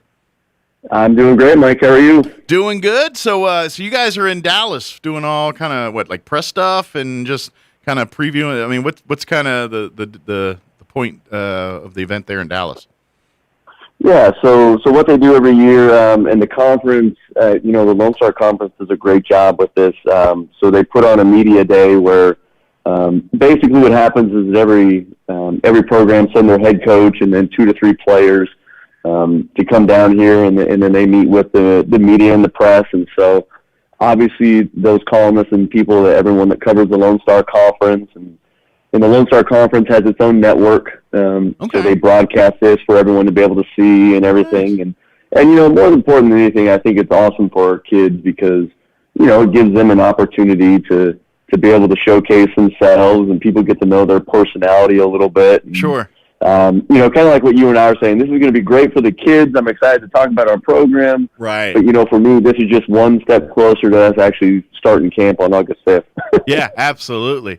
Well, I mean, and this is kind of the other side of coaching, too, we talked about, where you look at, obviously you look at, NFL-level coaches, their job is to win games and everything else. But at the student-athlete level, which is everything under that pretty much, except for, other professional leagues, but college and high school levels, the coach serves not only the role as being the coach and teaching, the game and executing the game, but you're that mentor, you're that father figure to these athletes. And not only, especially at events like this, I think you almost have to put on your mentor hat more than your coaching hat a little bit, because obviously this is a first-time experience. But I imagine there's some guys on the team that that they don't ever get opportunities to be in a world like this. You know, they're used to playing high school ball or something like that, and this is probably a unique experience for some of these athletes. I think it's very unique, and you're right. I think that's one of those things that we're developing great kids, great players, graduate, those type things. But this is, when I was talking with the young men last night, because we were obviously kind of preparing for the day and things that we should do. But this is, like you said, this is real life. Yeah. Because then when they graduate from Eastern and they go out and whatever career profession they want to get into, there's going to be times where, obviously through the interview process, and then when you get big-time jobs and those type of things, then you have to be able to deal with media and press and people maybe asking you questions that maybe you don't want to answer. Sure. But then being able to do those things in a professional manner, and Absolutely. that's, like you said, that's part of the whole person development of this piece, and I think the kids are pretty excited for it. Yeah, absolutely. And that's something I think we, the public, don't realize. And I don't care what level of sports you're playing, fairly or unfairly, you get put into a different spotlight there, and there's some really awesome sides to that, but at the same time, you're a lightning rod by default, and these young men have to kind of learn. It's like you realize that everyone's, you're in a different spotlight now, and the things you say and do will impact outside the football field, and if you're not used to having people asking you questions and doing all that stuff, it's a very intimidating experience and very easy to mishandle without even intending to mishandle it. And that's why it's great that they get to learn this stuff and understand it. And those aren't learned skill, or those aren't natural skills. Those are learned skills. And that's the side when, we don't think so much as, think about the coach. It's like, wow, he doesn't know how to, he needs to worry about on that defense there or whatever it is. And it's like, well, yeah, that, but they also got to worry about, making sure these individuals come out of this program as great contributing adults, and that's part of it too. So it's great but I think we forget that sometimes, especially in the college level, where, let's face it, we look at most of these athletes, they are adults, but yeah, they're adults in body, but their life skills and experience doesn't quite match up to someone that's 40, 30, 40, 50 years old, just doesn't. Yeah. So, but and I think too with it is it really helps these kids understand it. When you're a student athlete, and especially in the world of football, people love football. People naturally gravitate to it. It's whether you're a true fan or you're like going there for the tailgate, the experience, whatever else it is. But I was talking with the kids last night is that now all of a sudden you get on this stage and people all over the country are going to tune in to look at these media days. They're going to look at these kids, and now even more so when they go back to campus and then they go to their hometown, the things that they do, people are going to notice. Yeah. So you always have to be aware of your surroundings and just know that now people know who you are even more. And even when you think someone's not looking, someone's always looking. Right. And I think that's one of the things that's, again, we talk about the development. The world that we live in with social media and pictures and videos and everything else, like you always have to make sure that you're doing the right thing at the right time, because you never know when someone's pulling out a camera, taking a photo of something, and you don't want to be caught in a bad situation. And I just think that's something that our young kids, sure, and even as adults, we have to know moving forward. It's not like the days of early 1980s, 90s, or anything else where you had the snap picture and everything, and and there's more things that you could do, and people really wouldn't know about it. Yeah, that's social media. It can really it's a blessing and a curse very easily especially for people that it is what it is, and they have to and you learn the hard way sometimes, and that's how we learn things, unfortunately. But it's great to see that they're getting that kind of experience and exposure on top of the X's and O's side. So I do want to shift gears to the X's and O's a little bit. Of course, for folks that aren't familiar, Coach Hyatt's taken over the program here in the spring, and so this is really your first opportunity to put your stamp on this team this season here. Obviously, anytime there's a coaching change and everything, nothing, there's not an overnight. I mean, there is, but as far as seeing the fruits of labor, sometimes that takes a couple seasons to get that going. What's like for you? Like, when the team starts playing actual real games here in September, what's the vision you want to see this team, like what kind of team do you want to see? Is it a defense heavy, offensive balance? What's like in your head? What would be the perfect looking Greyhound football team? I think probably the biggest thing for our kids is that we have a team that's unified and a team that plays hard. Sure. And that's one of the things, like this goes back to many coaches ago with, and coaches, former Greyhounds that have reached out to me, to Coach Roboto, Coach Lynn, Coach Lee. I mean, it's, just having a team that gives their best effort every single play, sure. Which is something that we've already been working on as a team. And it is going to be a transition offensively. So for quite a while, it's been a flex bone triple option based offense, which is, a ton of runs and, sure. And Coach Lee obviously did a tremendous job. He's a tremendous coach. But we are going to be a little bit different where we're still going to run the ball, but we're also we're going to throw the ball a little bit more. Mm-hmm. And I think early on, for these first couple of years, we're probably going to be a little bit more heavy run versus pass just because, in college, and people talk about this, like you obviously can recruit student athletes, so you can recruit your team, recruit sure. players, those types of things. But at the same time, like even though you can go out and recruit kids that you want, it doesn't mean you always get them. Sure. So, the roster that we're built with right now, I think that we have some tremendous players, but they're more built towards the run.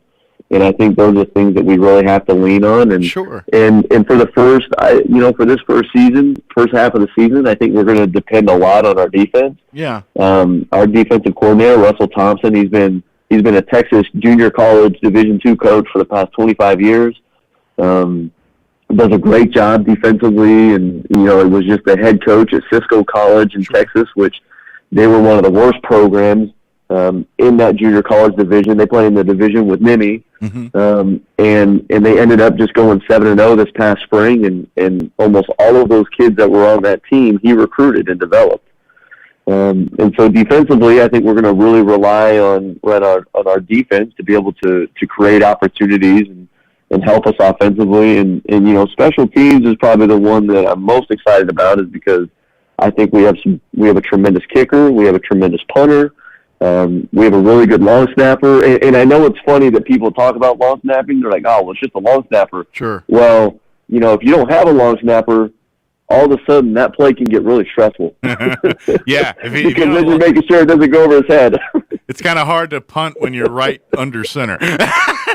Oh yeah, it's hard to and that's the other thing too, is that when you have a long snapper, short snapper, and I think we have a great one. All of a sudden, then when your field goal unit comes on, whether it's the point after or a field goal attempt, sure, like that play right there, you're putting points on the board.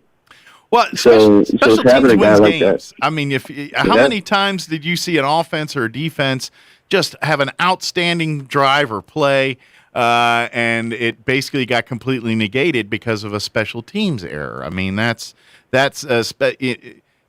always hear the rule. You got to win 2 out of the 3 phases of a football game to win. Either you got to win on offense and defense, or offense. I mean, is that true to you, or is that I'm very oversimplifying. No, 100%. I think special teams, special teams I've always believed can swing 2 or 3 games a season. Yeah.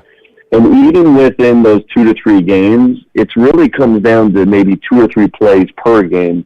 And the thing I can tell you is, like, with preaching with our kids right now, is that when it comes to those plays, you have to give your best effort and be all in every play, because you don't know when that play will arrive. Sure. That's one of the things with kids, is they think, oh, well, in the fourth quarter, this is really what's going to dictate the game. Well, it could have been that play in the second quarter that dictated the game. We just weren't where we needed to be, and that's what we got to make sure to fix during training. Sure. And football's such a momentum-based game, and what I mean by that is really one play can really just change a tempo and a mindset of a game. I mean, sure, other sports could say that too, but I don't think like football. I think football, like, you could literally have a team down 2-3 scores, and a turnover, a timely turnover, or a timely special teams kickoff return or punt return.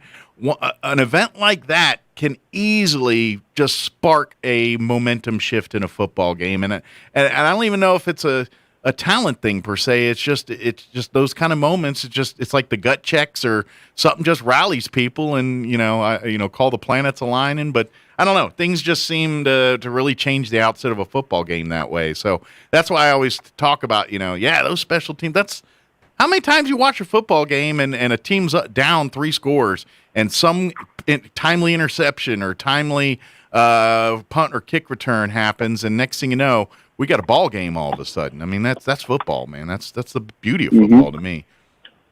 Well, and I think too with like our special teams and just having the emphasis on that is, I think one of the things as coaches, that's something that we can directly impact. Yeah. Like obviously coaches impact offense and defense and those type of things, and I'm not saying that they don't, but sure. With special teams, it's such a technical piece of the game.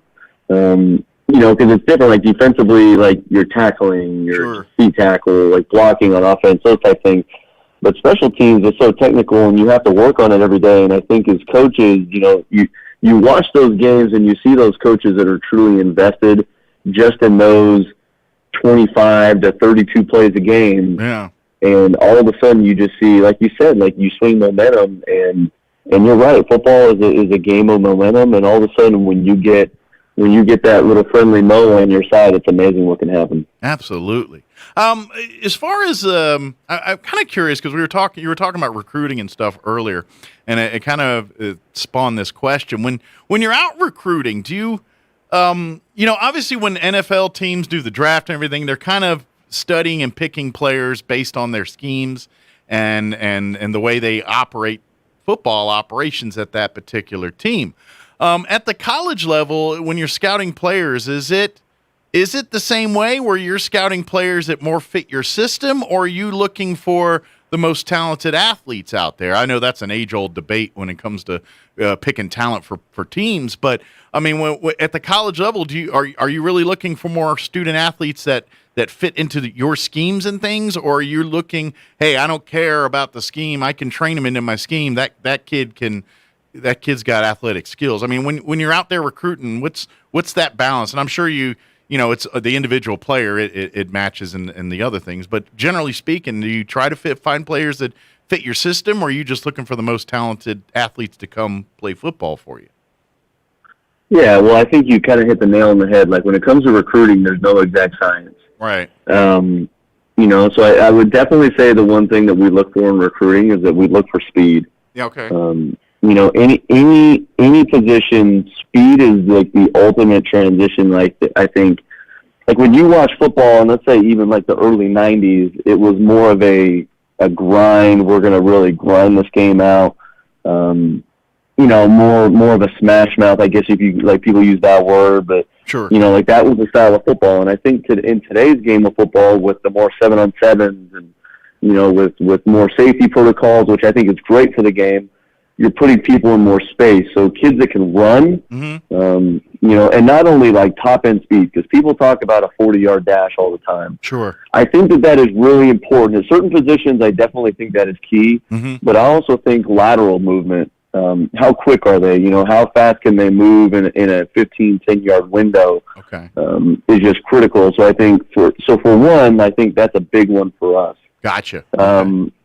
And then certain positions, obviously I do think there's certain positions that you look for players that fit your system. Like I'll tell you, I think the best one is quarterback. There's certain quarterbacks that are going to do well in certain systems, offensive systems, whether you're like an under center I formation team, or just like Eastern's been for a while with the triple option, or if you have more of a spread RPO quarterback, or I do think that position is very specific as far as what you're looking for in a recruit. Sure. But I also think too, when it comes to recruiting, one of the biggest things, and this is the 4 schools that I've worked at, is that it comes back to, obviously you have to have players that are serious educationally and good football players, but it has to be the right fit within the university. Sure. It has to be the right fit within the community. And I really think with Eastern, I think what's been done is a great job for a long time is finding kids that really fit in Fort Tallis.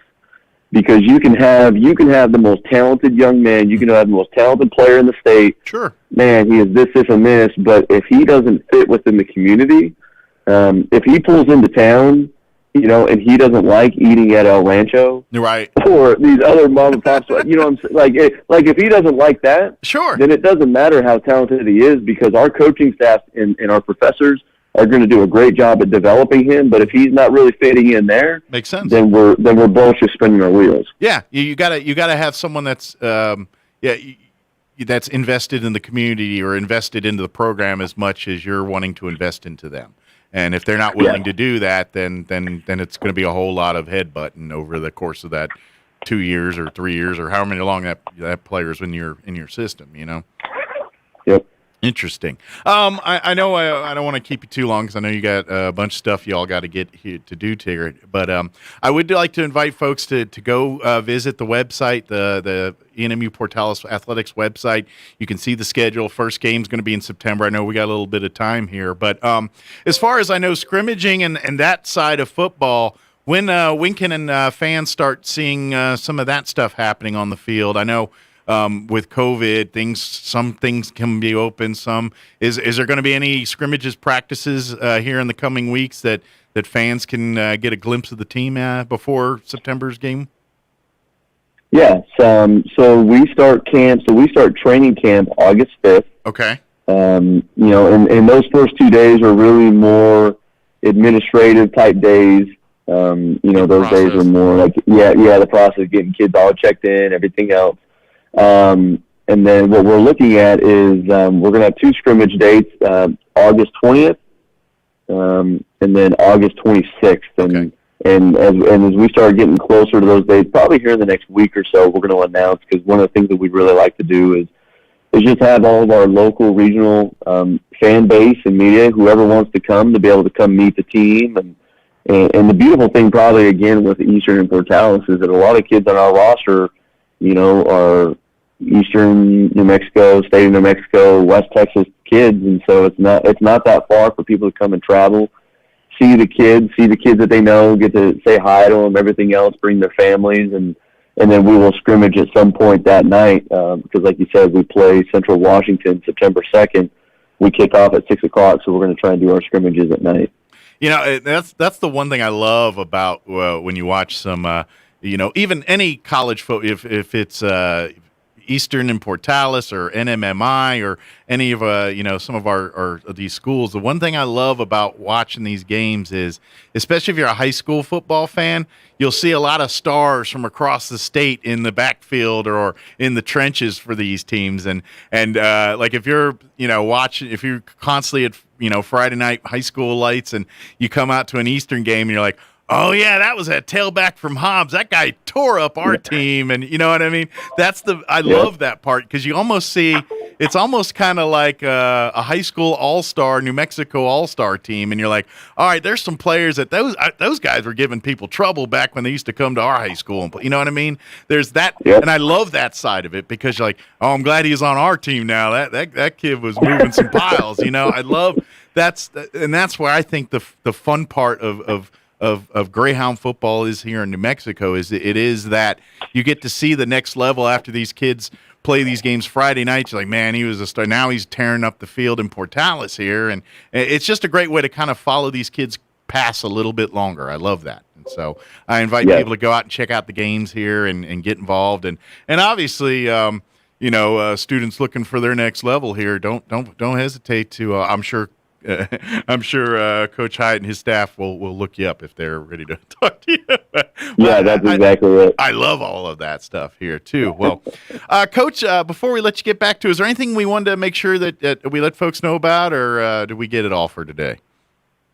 No, I think we got it all. Okay, very good. And Coach, thanks for. I do appreciate it. I love talking football. I love this, especially now we're in this part of the season where there's not necessarily wins and losses, and that's fun part too. But I love talking just the philosophy of football and things, and just more people understand the big picture. I think it's just a lot easier for everyone to get on board on what's going on. and I love that. Yes, no, I agree, because there's a lot more to it than just what you see on Saturday. Absolutely, it's and the best part here is that not so much on a Saturday game day, but the best part is at the end of the day, regardless of wins and losses, there's going to be some great adults that come out of this, and great individuals that wherever their paths take them, whether it's on to the next level of football or the mayors and city store owners in our communities around the state,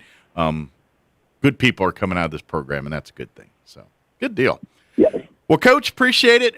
Enjoy Dallas, and we'll talk to you again next time here. And are you a food guy? I got to talk food with you sometime. Are you a big food guy? Oh yeah. Hey, I love it too much. All right. Well, we can have we'll have a few food now.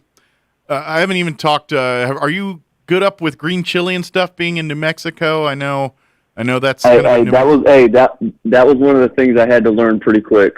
Yeah. Are you a spicy food guy? Like, is that something you embrace, or are you kind of down with that?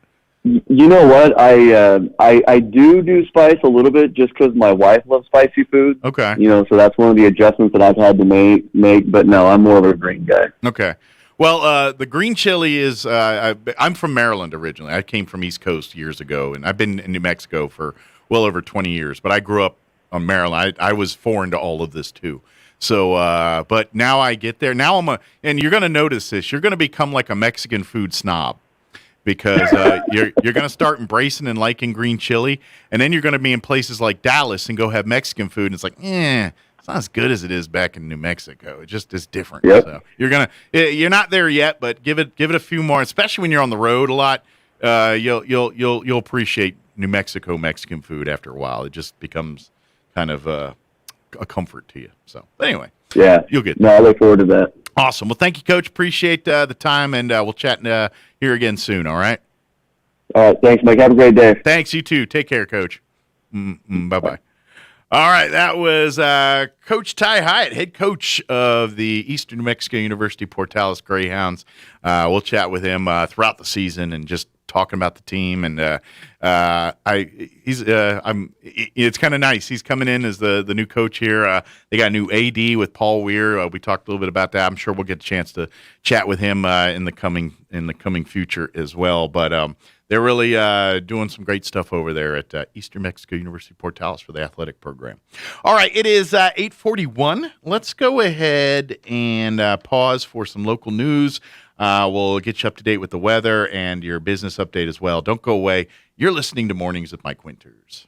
Now for a Pecos Valley news update, I'm Jared Cirillo. Native Air 29, part of a leading air medical service provider, Air Methods, has moved their base to Carlsbad Medical Center. According to a spokesperson, the new base location will continue to ensure residents in the southeast New Mexico region and surrounding areas get access to air medical services, resulting in quicker response times for emergent and trauma situations. The decision to move the base to Carlsbad Medical Center comes after an extensive review of the local needs. Native Air has served Carlsbad for more than 2 decades, and after recognizing the regional growth in the area, decided to move to Carlsbad Regional Hospital. New Mexico Attorney General Hector Balderas' handling of a new settled case involving a large solar installation company is now spurring a request from a state lawmaker for an investigation. Representative Damon Eli is asking State Auditor Brian Colon, who is a friend of Balderas, to look into why the Attorney General agreed to seal all documents in the case against Vivint Solar Incorporated. You're up to date. I'm Jared Cirillo. I'm meteorologist Steve Hamilton with your Pecos Valley weather. It looks like that monsoon moisture will dry up for a little while. We may get an isolated afternoon shower or thunderstorm today. Otherwise, it'll be sunny and hot with our high in the mid-90s and a little bit breezy. Partly cloudy overnight, down to 70, and then mid-90s and plenty of sunshine coming up tomorrow. And Wednesday looks about the same, mid to upper 90s and sunny. That's your latest forecast. I'm meteorologist Steve Hamilton. With the SRN News Business Brief, I'm Bill Alexander. American Express says people are spending again at restaurants, shops, and entertainment venues as vaccines become more common. As a result, American Express has seen a revenue surge during the second quarter. That momentum picked up as the quarter progressed, the company said Friday, particularly spending from younger customers. Germany's national railway operator estimated on Friday that last week's flooding caused damage worth $1.5 billion to its network. 211 people died in Germany and Belgium. On Wall Street, the Dow was up 238 points, closing at 35,061.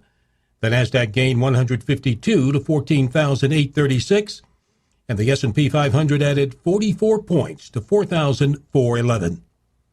With the SRN News Business Brief, I'm Bill Alexander in Washington. If you like the intensity, the insanity that is championship bull riding, then make plans to attend the return of the Smoking Hot Bull Riding Friday night, July 30th at the Artesia Horse Council Arena. 40 of the toughest bull riders in the Southwest going head-to-head with the meanest bulls on the planet. The fastest 8 seconds in sports. Spoiler alert, the Cowboys don't always win. The Smoking Hot Bull Riding Friday, July 30th in Artesia, New Mexico. It's an old story. You go on vacation, you relax, you have a good time, and then you come home to a world of disarray. Your mail is backed up. You have 100 messages on your voicemail. Your lawn is 3 feet tall, and your pool has developed a nasty algae problem. Well, the good people at BioGuard can't solve all your problems, but they can help you with your pool. So before you go on vacation, stop at Mays Lumber at 115 South Virginia in Roswell and ask about their special vacation plan. BioGuard has a wide variety of products that will find algae and take care of your pool. So when you come home from your vacation, you can depend on your pool to relieve your stress and not add to it. Because BioGuard guards more than your pool. They guard your time, your vacation, and your peace of mind. BioGuard at Mays Lumber, 115 South Virginia in Roswell. We cut to order, special order, products sold and new. You can count on Mays Lumber Company. Celebrate the 80th anniversary of the last escape of Billy the Kid at Old Lincoln Days, Friday, August 6th through Sunday, August 8th in historic Lincoln, New Mexico. The annual folk pageant portrays Billy the Kid's last escape and the notorious Lincoln County War, complete with food vendors, live music, arts and crafts, a parade, and so much more. The 80th anniversary is extra special, with concerts every day included in the price of your ticket, featuring the Clay Mack Band on Friday and Saturday night, and Susie Weber Hildman with Olivia and Dan Hildman on Sunday afternoon. Admission is only $10 for adults. Kids 6 through 12 are $6, and kids 5 and under are free. Tickets are available at the gate beginning at 10 a.m. each morning. Get ready for this once-in-a-generation experience, the 80th anniversary of Old Lincoln Days and the last escape of Billy the Kid, August 6th through the 8th in historic Lincoln, New Mexico. Watch history come alive. If you're missing a tooth or several teeth, a dental implant may be the ultimate solution. Implants look and feel so much like real teeth that you probably forget you have an implant. Maupin & Brown Dentistry is one of New Mexico's most experienced implant providers, with literally thousands of implant patients who are absolutely delighted with the results. Call Maupin & Brown today for an evaluation. You'll be surprised how affordable implants can be. Maupin & Brown, your choice for experienced, state-of-the-art dentistry. My part-time service in the Army National Guard makes it possible for me to be more for the community I call home. I'm a better neighbor because my service has taught me how important it is to be a team player. My training helps me in my classes when I give attention to detail to the task at hand. My service also allows me to be there for my community in ways others can't. I help my hometown recover after nature strikes. My service in the Army National Guard allows me to keep my country and those I care about safe from threats. I also work with a network of professionals that help me succeed. Also, the Army National Guard's education benefits make getting a higher education a reality.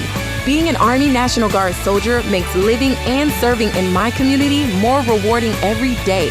Learn more about how you too can live and serve part-time close to home by visiting NationalGuard.com. Sponsored by the New Mexico Army National Guard. Aired by the New Mexico Broadcasters Association and this station. Here's a Mornings with Mike Winters fun fact. It's considered good luck in Japan when a sumo wrestler makes your baby cry. But who gets the good luck, the sumo wrestler or the baby? Here's Mike Winters. And good morning. It is closing in on 8:49. Hey, let me tell you about the fine folks over at Zia Guns USA. here in Roswell. Yeah, they're a great company, great business. They got you covered. They're out helping their clients. Matter of fact, they got some great stuff on sale right now. In stock, they've got Rossi 22 caliber rifles for just $149 while supplies last. Also, they're constantly adding to their product lines. Like right now, Zia Guns USA is now a full-line Tacticam dealer. These Tacticams, these are the same ones you see on hunting shows worldwide. They've got them right here at Zia Guns USA in Roswell. They also got a new shipment of knives in from brands like Benchmade and Case. Zia Guns is buying guns, too. Zia Guns USA has cash on hand. They're making offers, and they're people get the cash. They're walking out the door with the cold, hard cash. They're buying not only guns, they're buying gun collections, entire estate sales. They're buying it all from you. Also, if you're a coffee drinker, well, come on by Zia Guns USA. You're like, well, what's that got to do with guns? They got coffee too. They got the full line of Black Rifle coffee available for you as well. And then you may have seen these soap products online. Dr. Squatch. They're kind of taking the internets by storm. Men's soap products for men, by men, with manly smells and things. As a matter of fact, I haven't seen them. I've been told about them, but they have like a Star Wars collection on it. But anyway, Zia Guns USA here in Roswell is your only authorized Dr. Squatch retailer in the region. So they can help you smell like a man. And not like, ooh, man, but like, ooh, a man. Yeah, that's what I'm saying. Stop on by. And of course, if you got birthdays or other events coming up and don't know what to get that special someone for their birthday or anniversary or any special occasion, well, Zia Guns has gift cards too. So you can, say, maybe it's a spouse's birthday and your spouse is a big gun enthusiast, but you don't know anything about guns. Maybe you can get them a gift certificate and let the spouse do a little shopping spree over at Zia Guns. They would like that, I think. But shop the locally owned and operated Zia Guns USA here in Roswell, located at 1907 North Main Street. They are the only gun store in town to be open on Sundays, but closed on Saturdays because they spend Saturdays with family, and recommend you do that too. Stop on by Zia Guns USA here in Roswell, 1907 North Main Street. All right, let's see. Next hour, we have the Roswell Literacy Council scheduled to join us. If they don't stop by, my backup will be our interview we had with Chavis County Manager Bill Williams on Friday. He joined us, talked about ICIP lists, commission, other budgets, all kind of stuff there. So we had a great conversation with him about all that. So we'll play that next hour if we don't hear from the folks in the Roswell Literacy Council. They're scheduled to join us here next hour too. Also, we're talking about work and everything else, and everybody's hiring everywhere you go. But I do know this: the fine folks at McDonald's, they are providers of delicious McDonald's breakfast foods to us each and every Friday. They are looking for employees for all three of their locations here in town. Yeah, I said it, all three. The North Main one, the downtown one, and the South Main one, which is being redone. But they are now hiring for that as well, too. If you're interested with a career with McDonald's here in Nick Snowberger and his team, apply online at www.mchire.com. That's, again, www.mchire.com.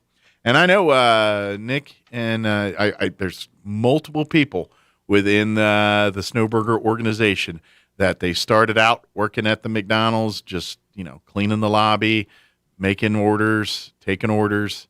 Then they start management, and now he's got some of these folks that started working at the McDonald's are now part of his management team that at his office doing, bigger things, part of the company. And they all just started, working in McDonald's, just working there, doing their thing. So if you would like that opportunity, go to mchire.com and apply today. They're, like I said, they're hiring for all of the McDonald's here in town. And then also, too, want to mention this, with back to school and everything going on right now, a lot of places, doing school drives and things like that. But the Roswell Police Department is collecting school supplies, which they will distribute to local area students here. But they're collecting school supplies between now and through August 3rd. They started back in mid-July. But they're looking for all kinds of school supplies. You can drop them off at the Roswell Police Department on 2nd Street, 128 West 2nd.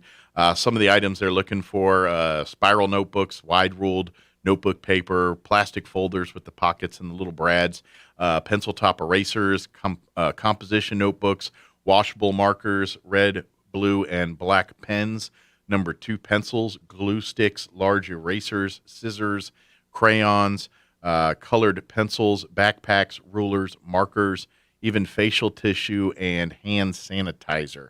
Obviously, sanitizer. My wife teaches elementary, so this is why I know that. I think this goes on in all the elementary schools. Probably just elementary. I doubt they don't do this in middle and high school, but they generally ask the parents if they can to donate a box of Kleenex and some hand sanitizer now in the age of COVID too. Bring those in, but they always they stack them up for the year, and as the kids need tissues, they pull them down, and it's I trust me, I know the drill. My wife has the collection of tissues for people that they bring them by, and they keep them up in the classroom there and all that. So that's why you're thinking, why are the tissues? That's kind of a standard operating procedure for schools. I think it's been like that for a long time. But anyway, if you'd like to donate those items, just collect them next time you go shopping. New items, please. Obviously on that. When you're at the store or whatever, pick up a few extra notebooks or crayons or pencils, and remember number 2. I never, like, when do we use another pencil? I'm sure there's specialty services in engineering or drafting or something in that world where they require pencils that aren't number 2 pencils. But, like, when else would you not have a number 2 I mean, if you're a person that needs and uses pencils, when have we ever required someone to use a pencil that's not a number 2 pencil? Like every time, and I don't know how it works, but when I was a kid, and many of you were kids, I'm assuming, when you were kids, like when you had to take like tests and things, and it was on those standardized computer generated forms that the computer would grade, and you had to circle it, kind of like when you vote, kind of like that same kind of deal. When we had that big long sheet, and it'd have it was like a standardized sheet that probably had like 50 questions on either side. They weren't questions; they were just the bubbles, and you circle an A, B, and the question would be on there.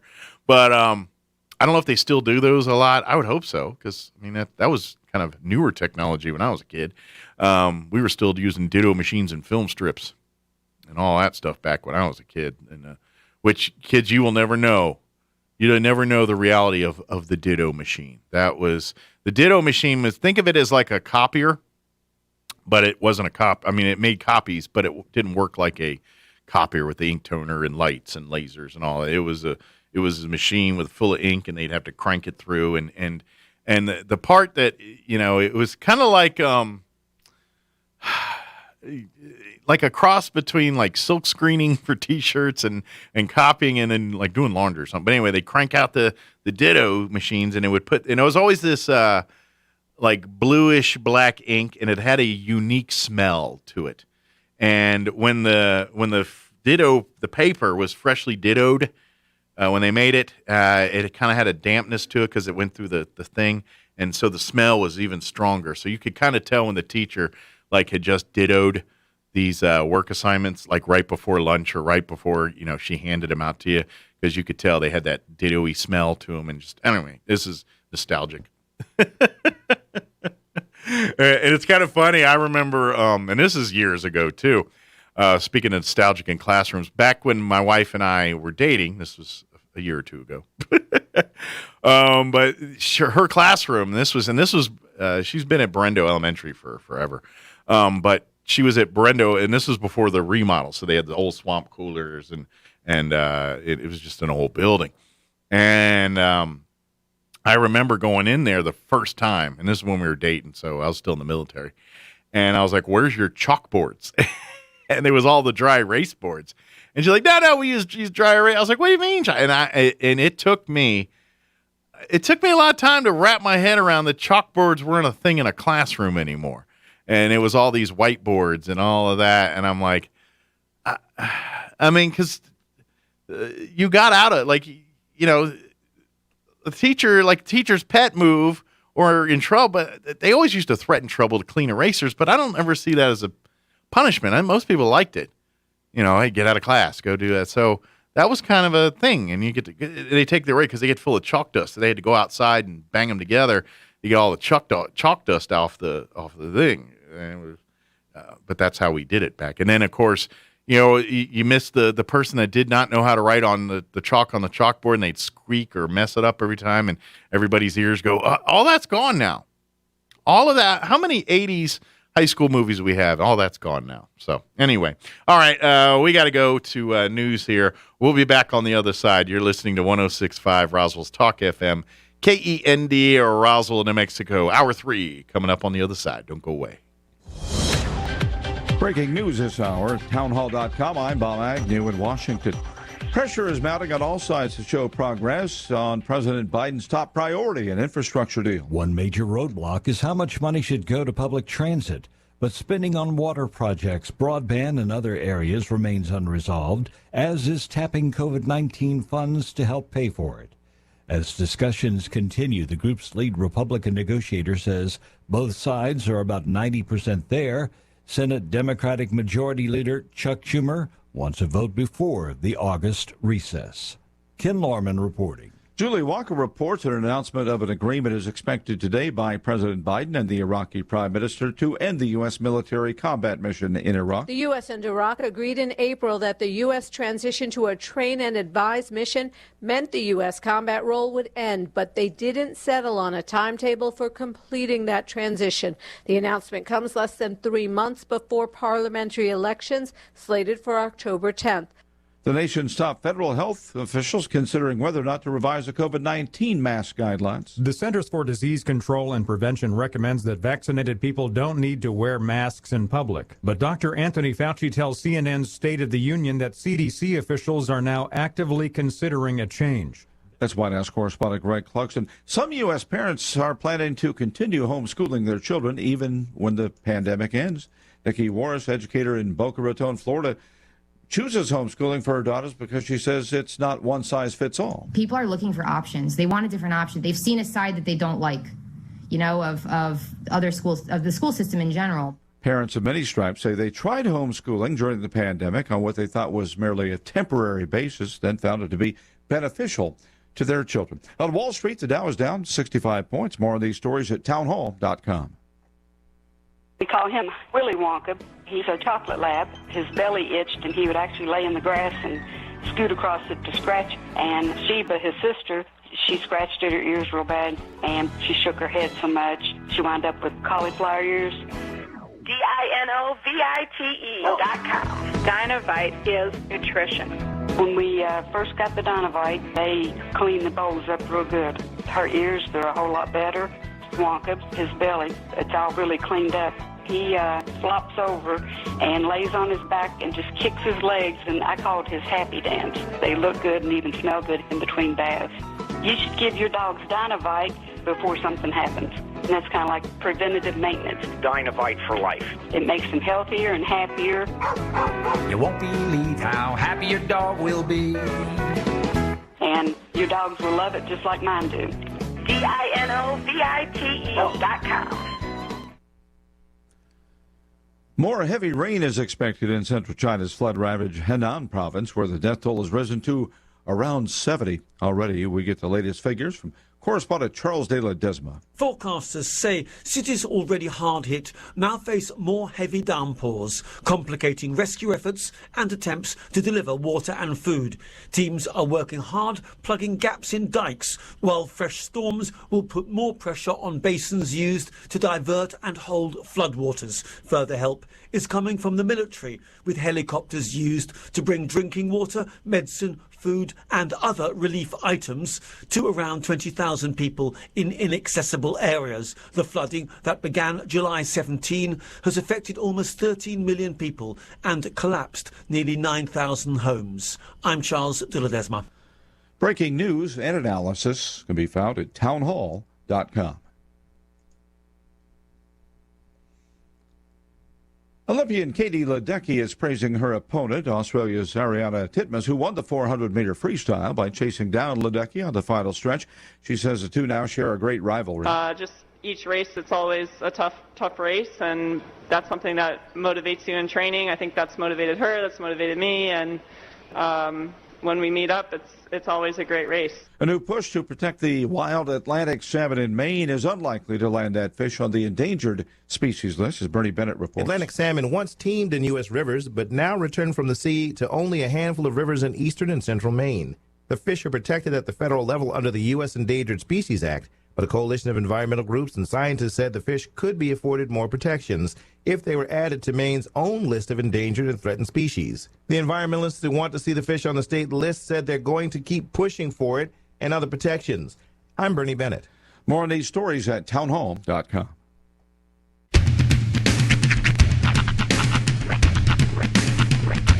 What in the wide world of sports is going on here?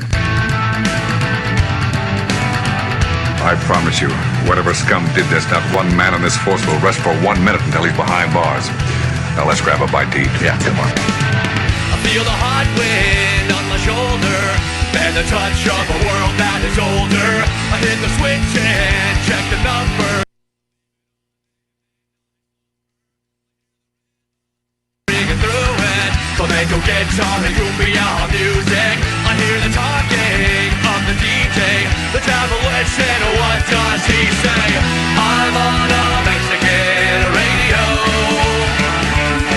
I'm on a Mexican radio.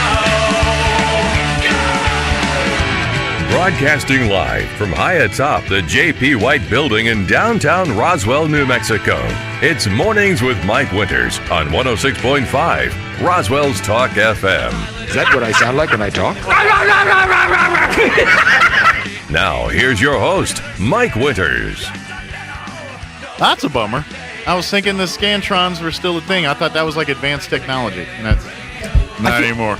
I feel like of all people, you should have that knowledge. Like you have the woman on the inside. I do that. A, I've never thought to ask her. And B, she doesn't give me tests. True. Well, she doesn't try. She hasn't tried in years. Are no longer because a lot of times tests are done over the computer. Oh, yeah. And that's you find it, you get your grade automatically. Okay, then let me ask the bigger question. Has there ever been an instance in your life where you required a pencil other than a number 2 pencil? Did everybody ever say, I need a number 3 or a number 1? Number 1 pencil?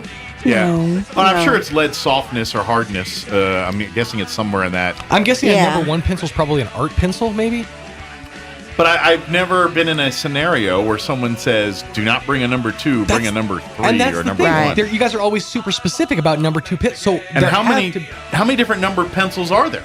Like, how many do they go to? Like how high are they? I mean, is there is there a 537th version of the pencil? How many are we talking? Well, here? according to mentalfloss.com. All right. Pencil makers manufacture the number 1, 2, 2.5, 3, and 4 pencils. There's fractions? No one told me there was fractions. Yeah, Come sometimes on, other man. intermediate numbers too. Why do we need a fraction? Can't we just go 4 and 5? You were actually right, by the way. The higher the number, the harder the core and lighter the markings. Oh, okay. So number 1 pencils produce darker markings, which are actually sometimes preferred by people who work in publishing. Oh. So, yeah. There you go. Just push harder. Yeah, I've never then had a the problem leads are going to break, silly. Well, that's the thing. That's though. why they make pencil sharpeners. I will say this. And that's why they give you number 2 pencils by like a pack of 30. I had such a problem with mechanical pencils because I press harder and I would constantly break the thin ones. Mm-hmm. When they came out with the pencils with the like, I'm trying to think, they have like 8 or 9 of the little leads in the back, like in the butt, and you like your storage of them. Yeah, those are much thicker and they can withstand my writing style. So I've been in education for 24 years. I've seen a lot of technology changes since I've started. Oh, I bet.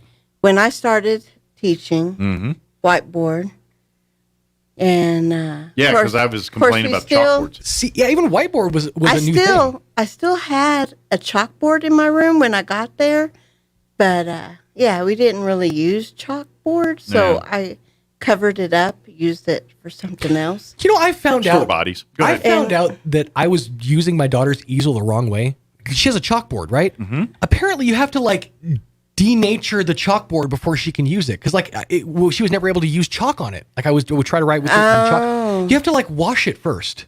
Okay. There's like a film or something. You gotta on season it like a grill. Kind of, yeah. There's like an enamel or something over it. You have to like get that off before they can use it. I did not know that. I just threw out a perfectly good easel. Pro tip on your easel chalkboards: wash them first. That's right. Sorry, I didn't mean to. No problem. So after that, we have the whiteboard set up, then overhead projectors, right? And then we had transparencies, and you can make copies and put them on transparencies to project. We had those in high school. I was the overhead runner in my class. And then we had Elmos.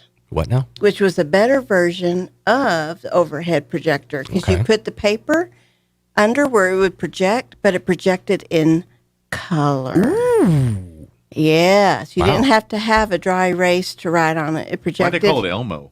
That's just what I'm sure it was an called. acronym for something or initialism for something. Yeah, and but Early anyway, learning. so when we got those, that was like state-of-the-art teaching there, and it was fabulous to be able to. You just put a regular paper, not a transparency. You didn't have to run transparencies anymore. That's high-tech. A regular paper, and it projected in color if the paper was color, and all you had to do was use your pen or pencil to write. No more markers on transparencies. And then from there, now we're starting to use smart boards. Right.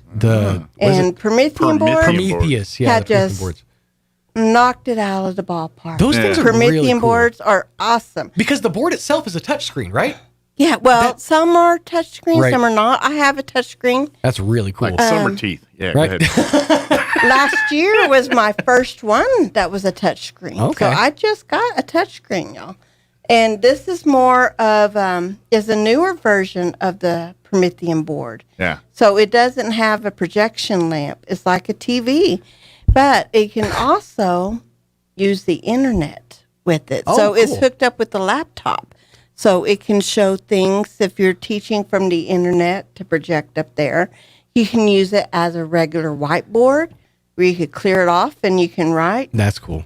So as you're writing on it, it will show your writing. Oh, absolutely. That's really cool. Yeah. I just it bugs me that it took us this long to get to this technology in education, while Vanna White has had this technology for decades.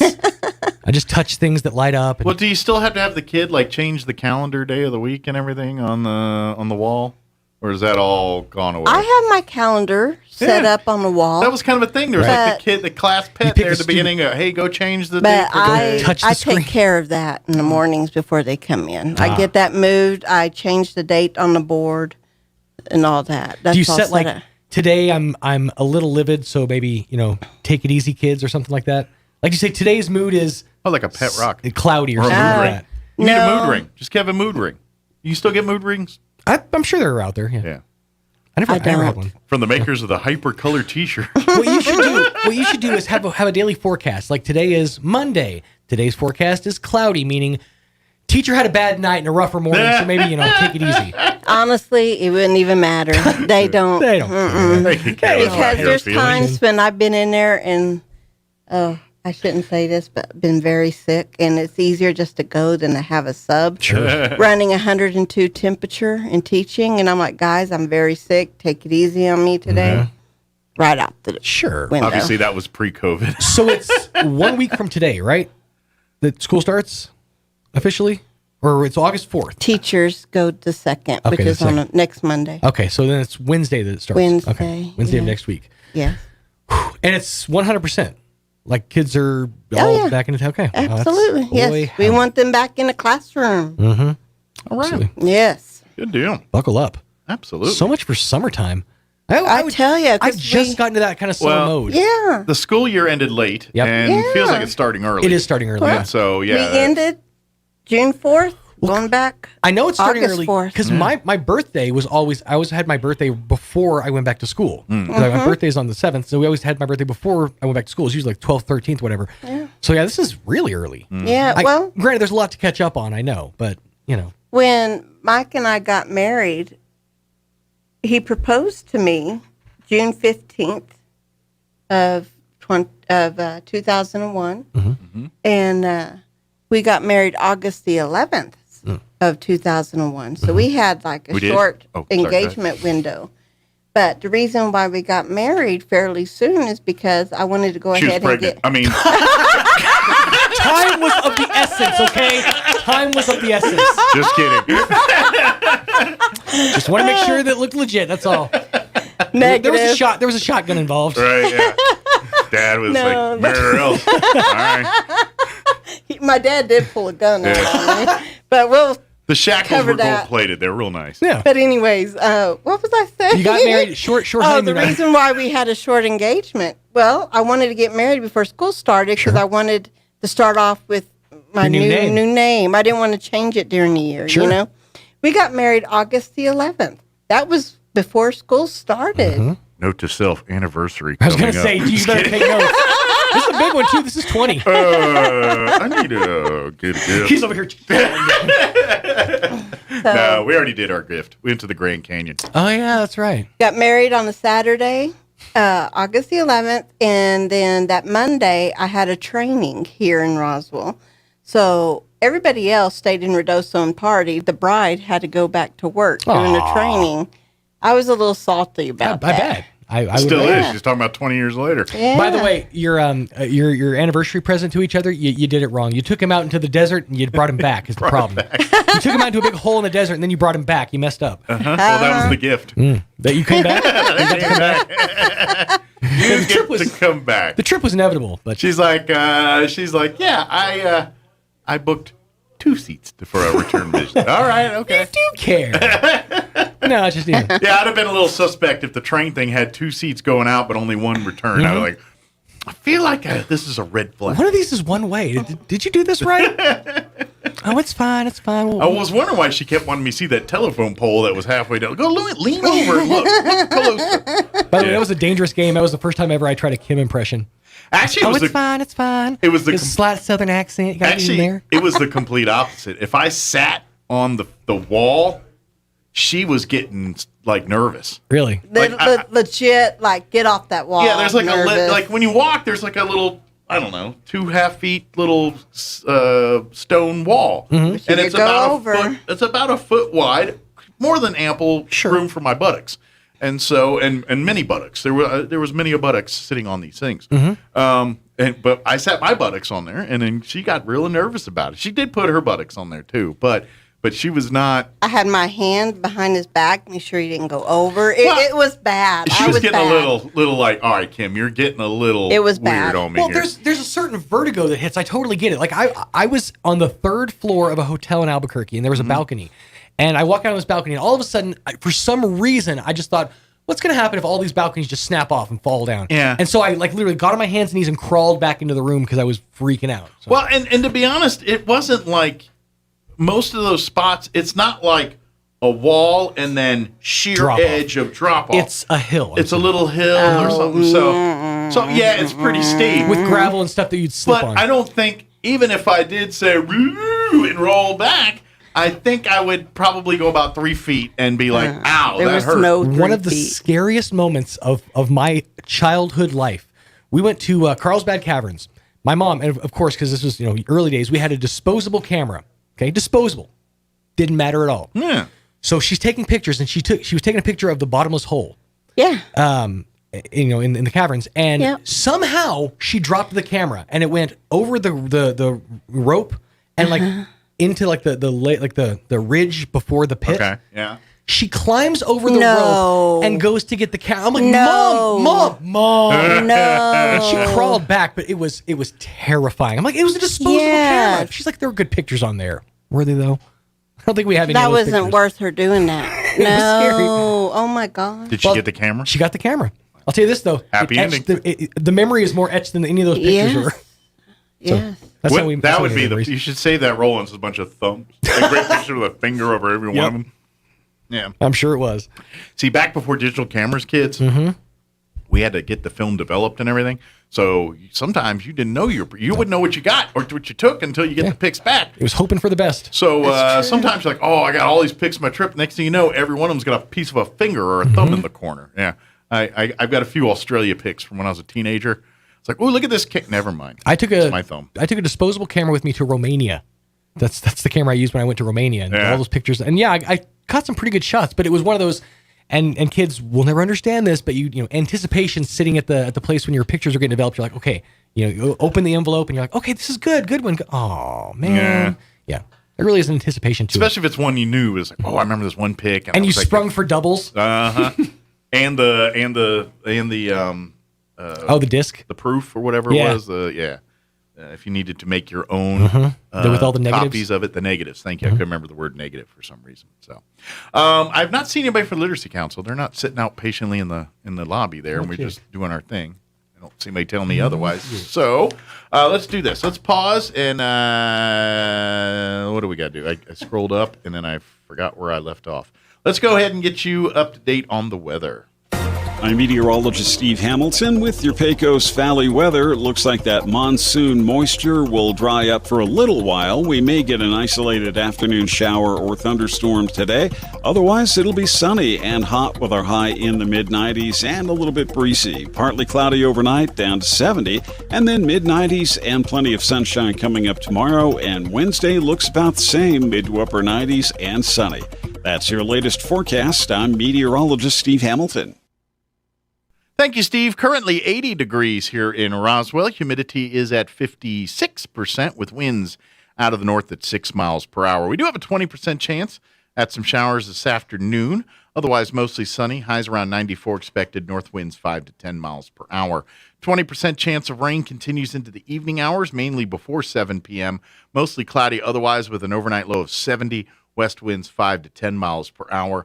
Tuesday, sunny, high of 95 tomorrow. West winds 5 to 10 miles per hour. Wednesday, mostly sunny, 20% chance at afternoon showers and thunderstorms with a high of 96. For Wednesday night, we're looking at a 20% chance of rain. Otherwise, partly cloudy, overnight low of 70. Thursday, we're looking at mostly sunny skies, a high of 93. Thursday night, mostly clear with an overnight low of 71, and sunny on Friday with a high of 93. All right, it is 21 minutes after 9 o'clock. We're going to take a quick commercial break, and then our interview we had on Friday with County Manager Bill Williams talking about ICIP, Not Insane Clown Posse, the list to get things done, and all this other stuff, too. Don't go away. It's that time of season, it's that time of year, the Eddy County Fair is here. Grab your family and friends and make plans to be a part of this year's Eddy County Fair, July 27th through August 1st. There's always so much to do, see, and eat at the fair, and this year is no exception. For sure, you're going to want to come out Friday night to take in the smoking hot bull riding at the Artesia Horse Council Arena, followed by a concert with this year's featured band, Flatland Cavalry. Then on Saturday at noon, it's the Fire and Ice Contests featuring a chili cook-off and ice cream eating. The always challenging Anvil Toss is scheduled for 2 p.m. Come enjoy the carnival nightly while also supporting the efforts of our area youth as they showcase their beautiful animals all week long. The Eddy County Fair is here. See the entire schedule at eddycountyfair.com and paid for by Artesia Lodgers Tax. It's that time of season, it's that time of year, the Eddy County Fair is here. Time to trade way up at Roswell Nissan. Forget top dollar. Right now at Roswell Nissan, they're giving tippity top dollar for your trade. And with vehicles discounted up to $9,000, you could drive away today with an unbelievably low payment. With lenders on hand and more than $2 million to lend, they can get the deal done. Cash for junkers, credit forgiveness, and zero down available make this the best time ever to buy. Plus, one-of-a-kind rides like the Acura RDX, an Alfa Romeo, and a Civic Type R. Trade way up at Roswell Nissan, 2111 West 2nd.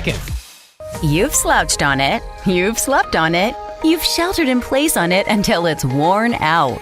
Now it's time for new furniture from Glenn's. like a breath of fresh air, Glenn's will brighten your home with beautiful new furniture you'll be proud of for years to come. And at Glenn's, everything is ready for immediate delivery. So reopen your life and refresh your home with a trip to Glenn's Furniture at the corner of Union and Alameda, where delivery is free since 1953. Asian Market's restaurant is back open for limited dining, so come and experience all of Nook's amazing creations for yourself. Nook at Asian Market has first-hand experience preparing the most delicious Asian cuisines. You won't find a more authentic or savory dish anywhere. Can't dine in? Call ahead at 840-5309 and it'll be ready for you to pick up. The restaurant is open 11 to 7 Monday through Saturday at 5702 South Main in Roswell. Come experience the flavors of the East at Asian Market.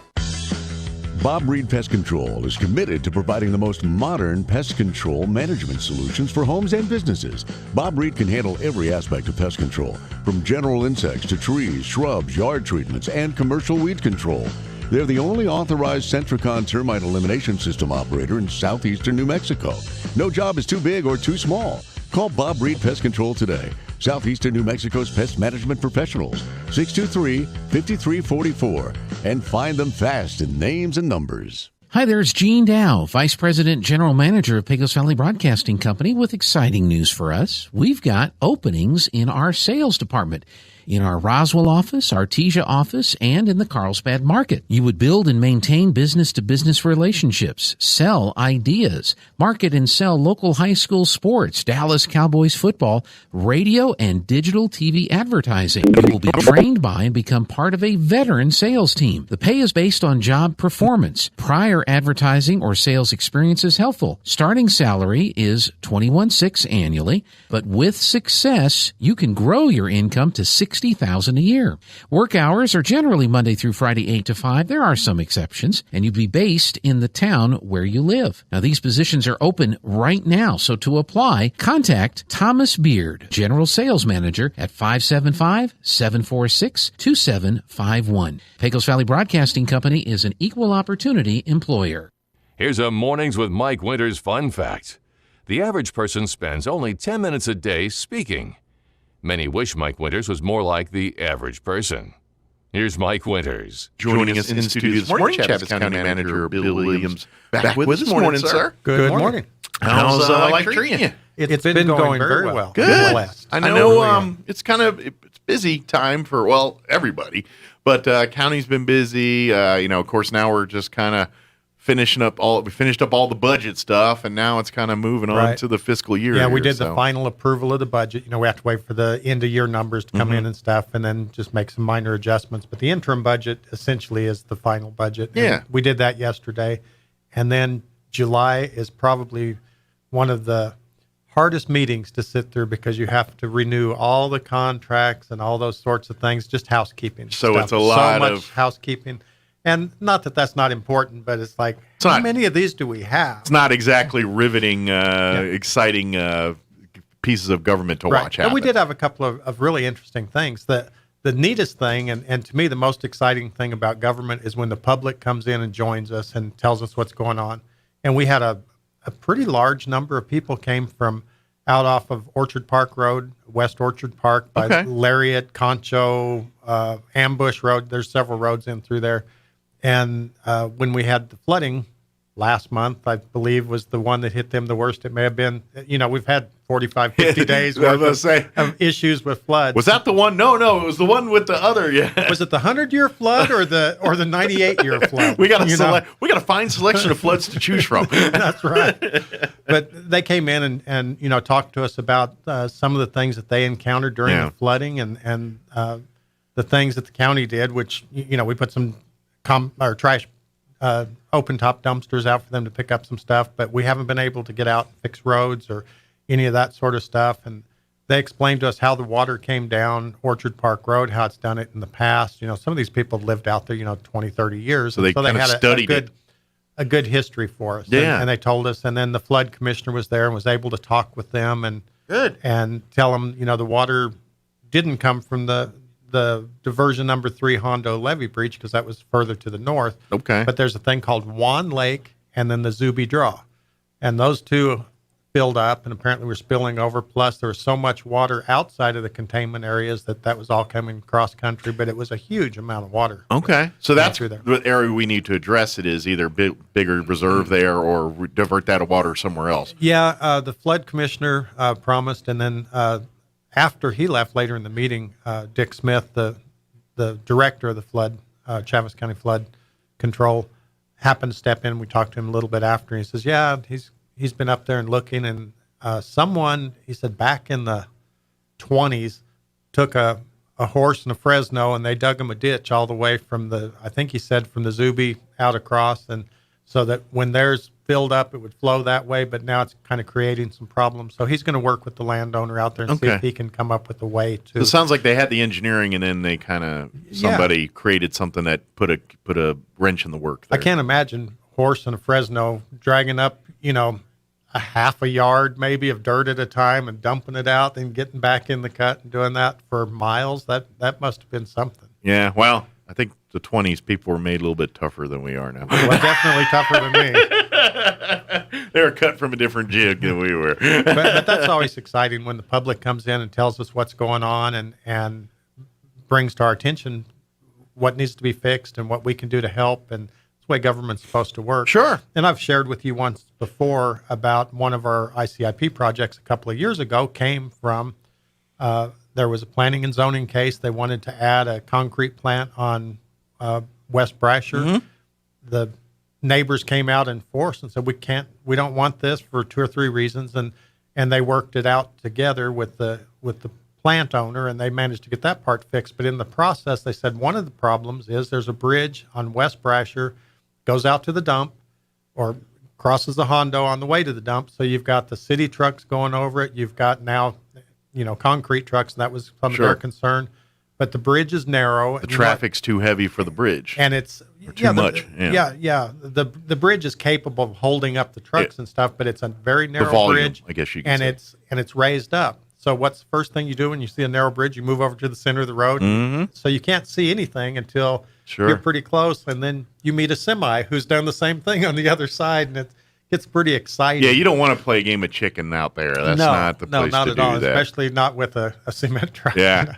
Well, and, you remind me. It reminds me of coming back, back east, Maryland, Virginia, and all that, because obviously some of those roads and things were laid out long before cars were thought of as a mode of transportation. Mm-hmm. And so, like by my brother in Virginia, there's a bridge that's a train bridge above, but the bridge, it's an old stone bridge. It's a beautiful bridge. That's neat. But it's only enough of a tunnel to get one car through there at a time. So the way and it's a rural road, fortunately, so it's not, but you literally have to honk to go through there because there's cars at any given time one way. And the unwritten rule is honk when you go through, and they don't have accidents very often there because it's a lot of locals that go through there. But wow, what a nightmare if you live there every day. I don't know if I'd want that, And so this is sort of like that a little bit. Yeah, in a lot of ways, it's very similar. Well, the people came forward and told us, hey, it's not so much the concrete company that's moving in here; it's the fact that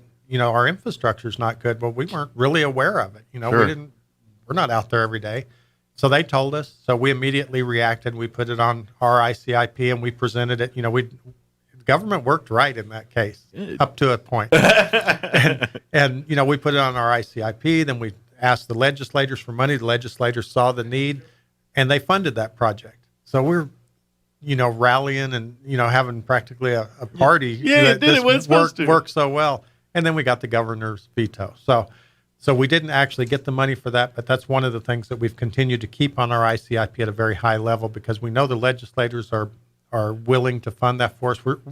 We have the greatest elected officials in this area. They really do care about our communities. Absolutely, they do to fight for us. They are constantly in the trenches fighting for what we need in this part of the country and absolutely in this part of the state. Spitting in the wind sometimes. So, I'm sure it feels most of the time, I'm sure, but I'm thankful that they're there and they're fighting for us. But that was one of the government almost worked perfectly situation. But we're going to in government world, we call that a win. but we're going to keep that on our ICIP. And that was one of the things we did yesterday was we had a public comment for ICIP, which is the Infrastructure Capital Improvement Plan. Yes. This is for basically every county, municipality, they have an ICIP list. And I know I'm oversimplifying it, but it's kind of like a dream sheet, a sort of projects that, and I say dream sheet, it's not like it's like lottery dream sheet. It's like, hey, this is a list of projects that we deem as a priority in our community. Right, and they need to be viable projects. We don't just, Yeah, you can't be like, we would really love a big laser sign that just says, red across. I mean, it's got to be something that benefits the community.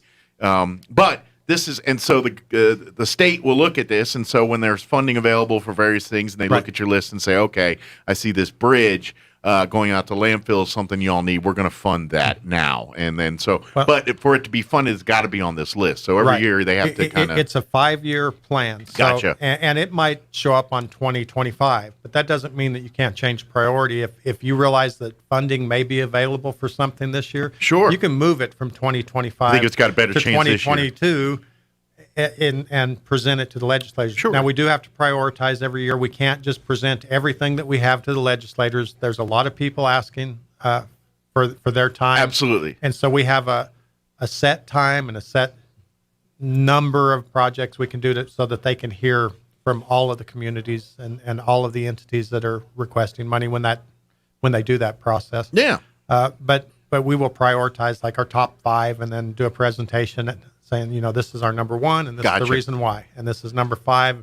It's as important as 1, but we realize money's tight. So if you can only fund 4, fund those 4. Sure. And we'll bring this one back. And then what happens is, like I said, sometimes they'll fund the project, sometimes they won't. Maybe they'll do a partial funding. Exactly. That's not, and so that's even a great option too. It's like, okay, well, we need this bridge, but right now they're only going to pay us 50%, and we got to split the bill. Okay, well, at least we can get started on that or get that going. Or the design process. Yeah.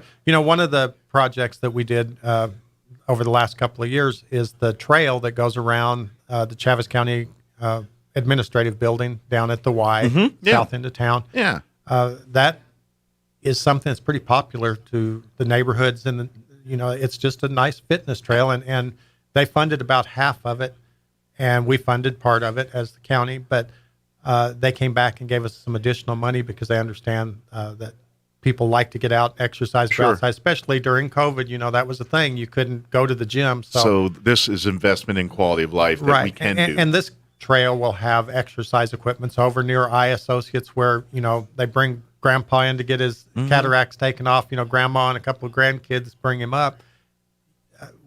We want to make sure that the exercise equipment over there maybe is a little lower impact, more aerobic exercise for seniors, for seniors and that. So we plan on having one area there that's kind of lighter duty. But then over near the sheriff's department, we've got a cutout in the trail over there that's going to have more aggressive stuff for those buff guys like you that come out and work out.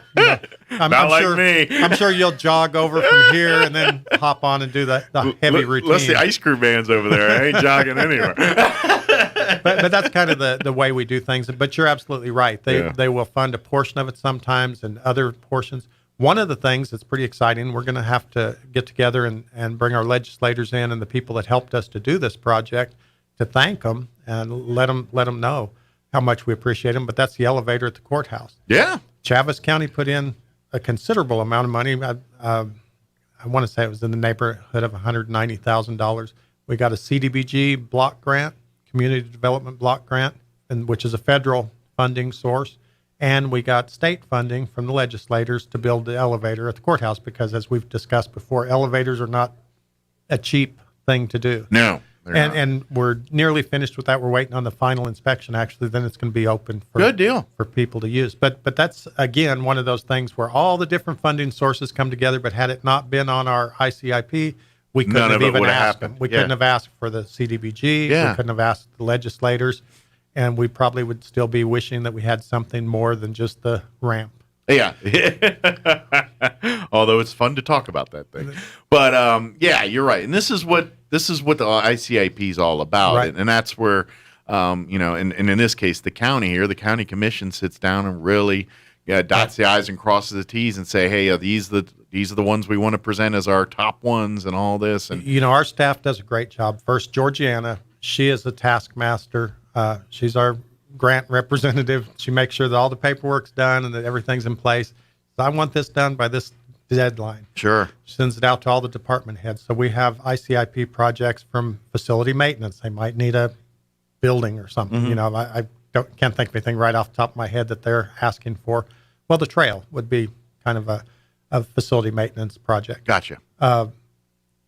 Then the road department puts in projects. The flood control can put in projects. You know, every different department brings things to the forefront that they're interested in. And of course, yesterday we asked for the community to say, hey, are we missing anything? Is there a project you would like to see? Mm-hmm. And we can pursue that. We can start looking at that, you know, or is there a priority you'd like to see changed? Sure. And then we do all the kind of legwork. Georgiana and her staff, you know, do a great job, and our directors. And once we get our stuff kind of ready, then we kind of take a stab at, we think this is probably the order we want, but then we have to take it to the commissioners, and they say, I really would like to see number 7 moved up to number 3, and number 3 can be 5 and 5 off, you know. Well, it's a balancing act here. It is, because priorities change. Yeah, and but you also have to balance like the priorities, but we also have to be realistic on what we know. You kind of have to read the tea leaves of what the state's funding and not funding right now, and kind of cater it to that a little bit too. So hopefully you can get something that the state's really behind doing right now, and it also lines up with something that your county or municipality needs happening. And then obviously we've talked about this too, is, you know, the city of Roswell's putting theirs out, the counties, neighboring counties, other cities, you know, everyone with a city council or a commission, they're putting one of these out, and you kind of look at what everybody's work together on that. We too, really so. do need to work together and make sure that we maximize what we can bring to our community, because if we're all putting the same thing in there, it's probably not good. But if we're all on the same page and working together toward a common goal, and hey, you hit them for this area, and we're going to hit people up for funding for this area, or we're going to provide the property, or, you know, however it works out. Sure. And on that note, one of the things that came up recently, and I'm going to talk trash here for a minute. Ooh, get dirty. Very dirty. So, you know, we've had a tremendous amount of rain lately, in case you hadn't noticed. I did pick up on that, yes. And the city has done a wonderful job keeping the landfill open. It's a very difficult task. It's been very Herculean. Abraham and his people out there do a great job. It's been extremely difficult, though, when you've got 16 inches of rain this year. Yeah. Last year we had 7. This year we've had 16. And the worst thing when it comes to moving dirt and erosion is rainwater. And that's all about that over there at the landfill. And rainwater, of course, they're trying to develop a new cell. And, and guess where the rainwater went? Into the bottom of that cell. So they've been working on trying to get that back and on the city track. hasn't put in a request for a new aquatic center out there. So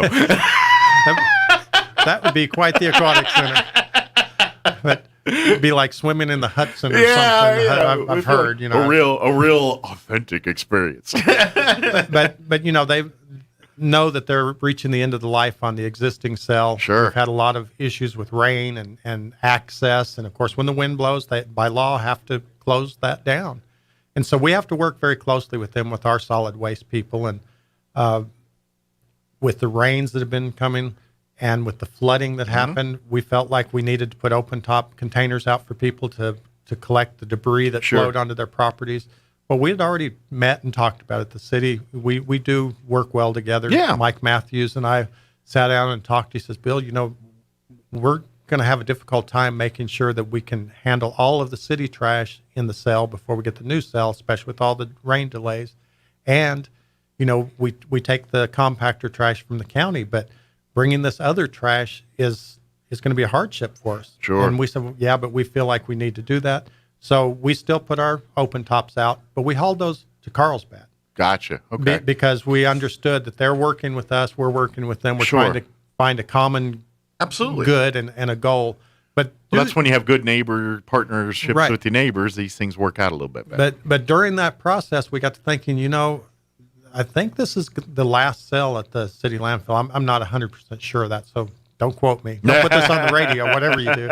But, you know, I think that this is their last 30-acre cell, which I think should last about 10 years. But, you know, they know a lot more about that than I do. But I imagine in the works of new homes, new locations, or whatever the next level here is. And so that was one of the things we got to looking at. We probably need to take a look at a regional landfill for Dexter, Hagerman, Lake Arthur to service, our entire county better. Mm-hmm. A lot of the other counties are hauling their garbage to other counties, don't even have landfills. Lincoln County, I believe that there's one in Corona, which they don't haul their trash to. They haul their trash to Otero County, if I understand right. Okay. Just because it's so difficult to find the right place and do all that. And, of course, Corona would be a difficult drive for Ruidoso trash trucks, so they take it towards Alamogordo. Quite the hilly drive there. Yeah, I don't think that'd be a very fun trip. And like I say, we've been hauling a little bit of solid waste to Carlsbad, so we know that those 97-mile trips aren't very productive, but, it's what we have to do at this particular point. Yeah. But we did say, we probably need to add to our ICIP. A long-term goal would be to build a regional landfill, because we'll probably need to work, like I say, with Dexter, Hagerman, Lake Arthur, the people in the Boot Heel, Roswell, Chavis County. Sure. All of us work together for the next phase. I don't know if anyone has that on their ICIP currently. Sure. So we went ahead and put that on there. And it's a huge amount to build, a large dump. But do you think we'd house it in Chavis County or like Eddy County maybe? Or because I feel like that's more like, if we're thinking like a southeast New Mexico thing, you probably want to I think we would centralize probably, it, or we're just kind of in the planning stage, Sure. just kind of spitballing here. Sure. But it seems like we'd probably build one that would take care of our community locally, because because the cost of our community, meaning our region, our Chavis County region. Gotcha. And we would, hopefully be open to allowing other counties to bring theirs there if they needed to. Could that be a profitable thing for the county, or is that not? Is that negligible? Actually, with the recycling component and everything put in, if you design it to recycle, they can be profitable. Okay. I've read hundreds of pages about dumps in the last few days, Sure. or landfills. Just the technical term is landfill. But you have to have leachate systems. You have to have liners. You have to make sure that you're not contaminating water. I knew there was a lot of methane gas caps and Sure. everything, because you're going to generate and no one wants to smell methane. And avoided things in the landfill. Avoided post-consumer trash or what whatever. you can accept, can't accept. Blah, blah, blah. That's kind of the key to it. You don't want to fill it up with all the stuff that you could be recycling. There's just so much to it, and it's a big planning process. But yes, they can be profitable.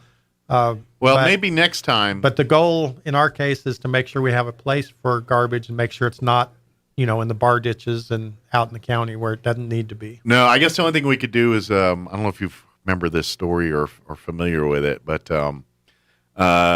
it's actually a documentary on, I think, Netflix and all that now. But in Alamogordo, the landfill there, the Atari stuff. Yeah, Atari dumped all their big flop ET game, Atari, which I remember playing as a kid. Mm-hmm. I remember having it. It's a completely impossibly hard game. It was really hard. You kept dropping in pits. But anyway, so there's a whole documentary where they buried a bunch out in that landfill. Now they found some out there, and now they got the collectors and all that. We just need one of those companies to say, "Hey, dump your failed product here in our landfill," and 20 years later, we're going to turn it into a famous little thing. Yeah, we're going to do a documentary and sell. Yeah, if you get someone big like Steven Spielberg behind it, that would be very helpful. Be very good. Yeah, we'll put that into the plan. Yeah. But if people haven't heard that, go on. I think it's on Netflix. It's a whole thing.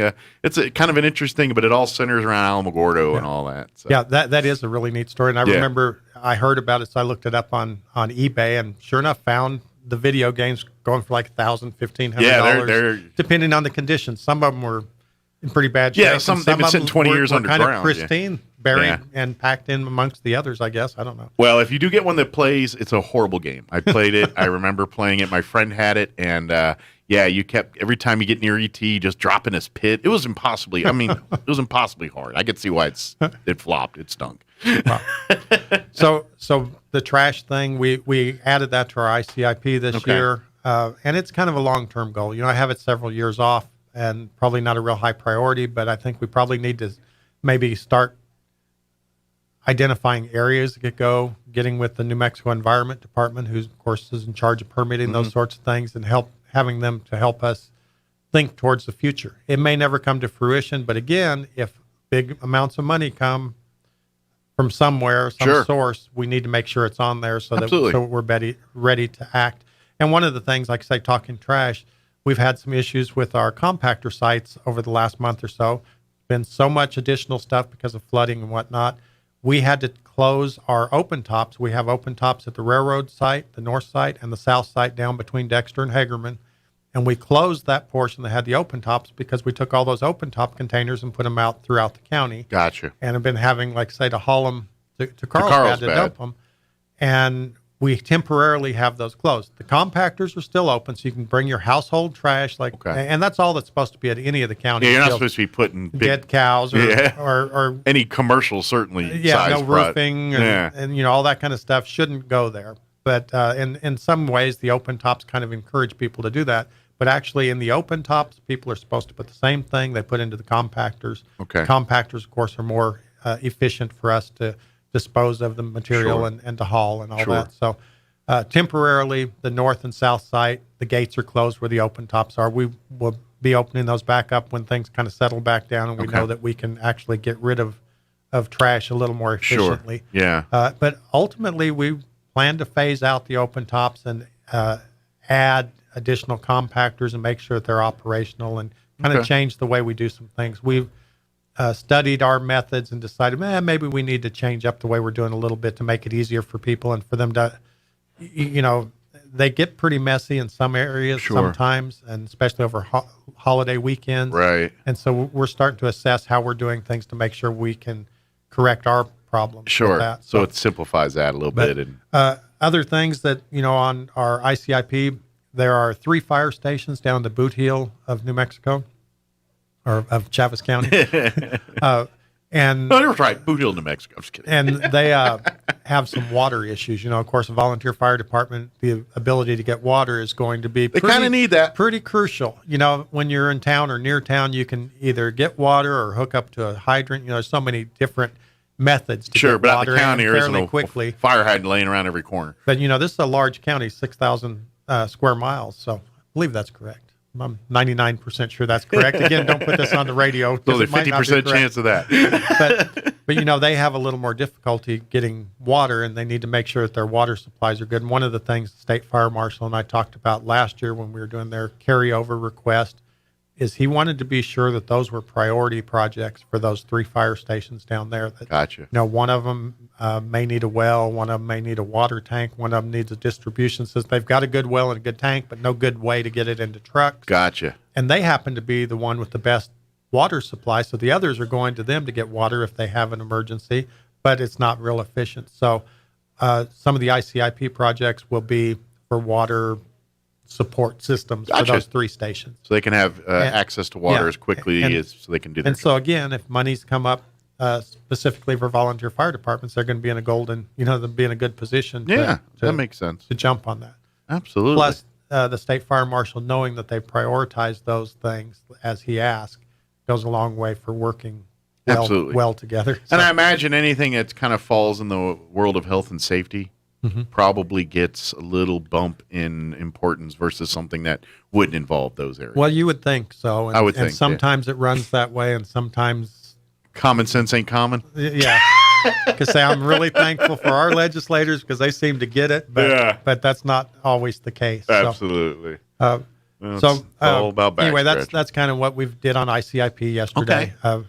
I always feel like I'm running out of time, so I'm trying to talk like a used car salesman. Yeah, because we get to do all this. But this is what sounds like it's a good list. Sounds like we got some good things that are going to be on there. Obviously, keep an eye on this stuff. Hopefully, some money shows up and some of these projects happen. But again, there's no guarantee that this is just here's our kind of our rainy day project fund. When the rainy day happens and we've got projects, these are the projects we'd like to get done.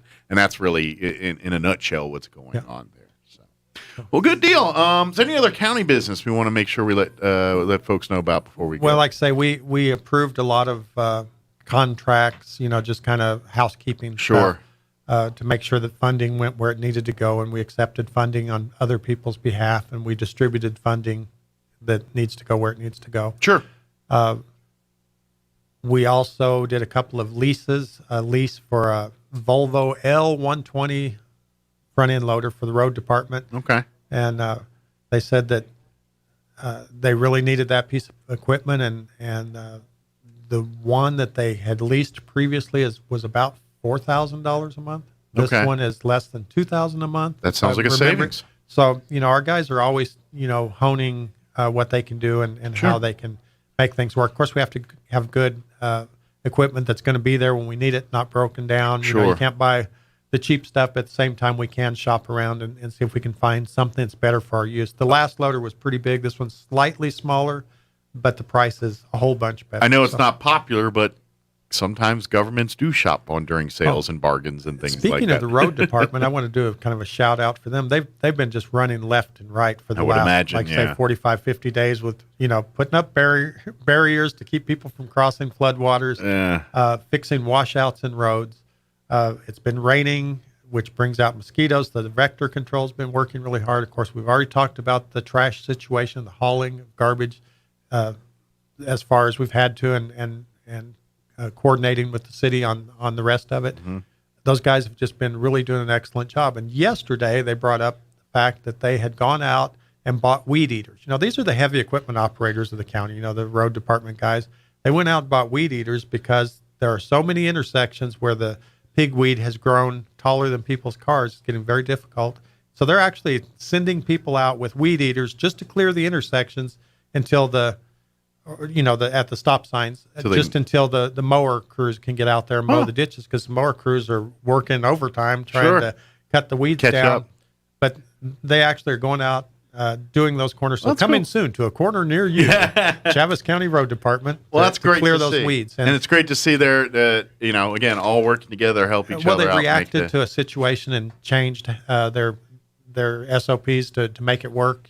And we may never do this again. We talked about it after the meeting yesterday, and they said, when we get done with this, we probably won't have a need for these weed eaters, so we're going to transfer those probably to the facility maintenance, who does all the lawn care and everything. Perfect use of resources. Yeah, absolutely. That's the way to do things. And absolutely. They really thought that through and did a good job. So excellent. Appreciate them. Well, and this is why we have people that work there for so long, and they love being there, and they do good with it, and they're better stewards of our money, and it's a really good thing. They really do, which is kind of unusual in a government scenario, to try to be thrifty, but at the same time be very thorough with what they do, which is not always the case in government operations. Right. and of course we have some openings. So if there's anyone out there listening and would like to get in with the county, we've got several openings. Facility maintenance, I believe road department has openings, detention. There's plenty to do there. And so if you're looking for a job, come see us. It's a good long-term career type job with a retirement, good benefits, get lots of days off. Not as many as the federal government, of course, but we do take care of our employees there. So it's a great, if you're supporting your family or trying to have an income and a career that can support your family, the county has lots of opportunities. A job that will be there tomorrow. It's not like you're going to get laid off in 6 months. Job security is pretty good when you're there with the county. Absolutely. Right. So go to the county's website. You can see the job listings there. Yes. I believe if you are registered through the New Mexico Workforce Connections office, they probably have access to those listings as well, too. Yes, they do. Right. So either way, but if you're interested, go out there. Who knows? You could be on those road crews. Next thing you know, you're making a salary a year and got your benefits, and you're off starting that path to a little family security there. There you go. Awesome. I like it. Well, Bill, as always, appreciate the visit. Thank you. We'll see you here next time, and stay dry or cool. I don't know what the weather's going to tell you to do today. I'm afraid we're going to stay humid for a while. Unfortunately. Of course, anything over 10% is humid to us because normally it's so low. I can't deal with it anymore. I used to be a veteran of that stuff. Now I'm like, ugh, humidity. So, stay cool. I guess we'll go with that one. That's all right. Awesome. Thank you, Bill. We'll see you next time. Thank you.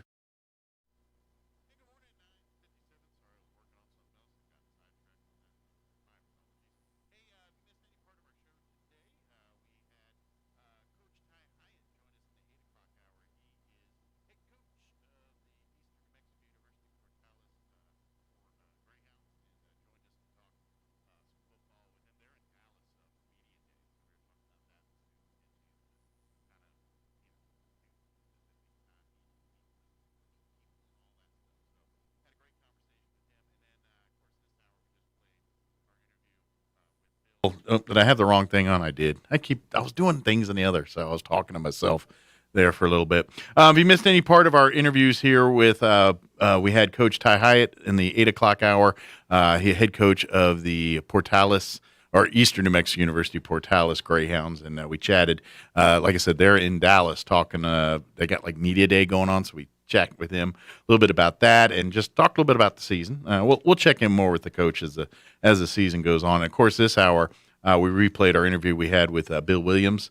He's the Chaffetz County manager, talking all about the county commission and ICIP and all that stuff. So if you missed any of those interviews, you can go back at your leisure. Go to ksvptv.com, click on the Mornings with Mike Winters channel, and there you will find everything you need at your leisure. You can also go to our 106.5 Roswell's Talk FM Facebook wall and find everything you need there too. So tomorrow we'll be back with a brand new show, all bright and early, and all that. We as we get to this last week of the month here, we're getting a little bit. We're starting to see more school stuff happen and all that. So we're going to start seeing some of those interviews come back into the fold here as everyone's getting ready for school and all that. So we'll have all that for you and more tomorrow. Like I said, if you missed any part, go to ksvptv.com or our Mornings with Mike Winters channel. Remind me, I got to bring those Oreos in.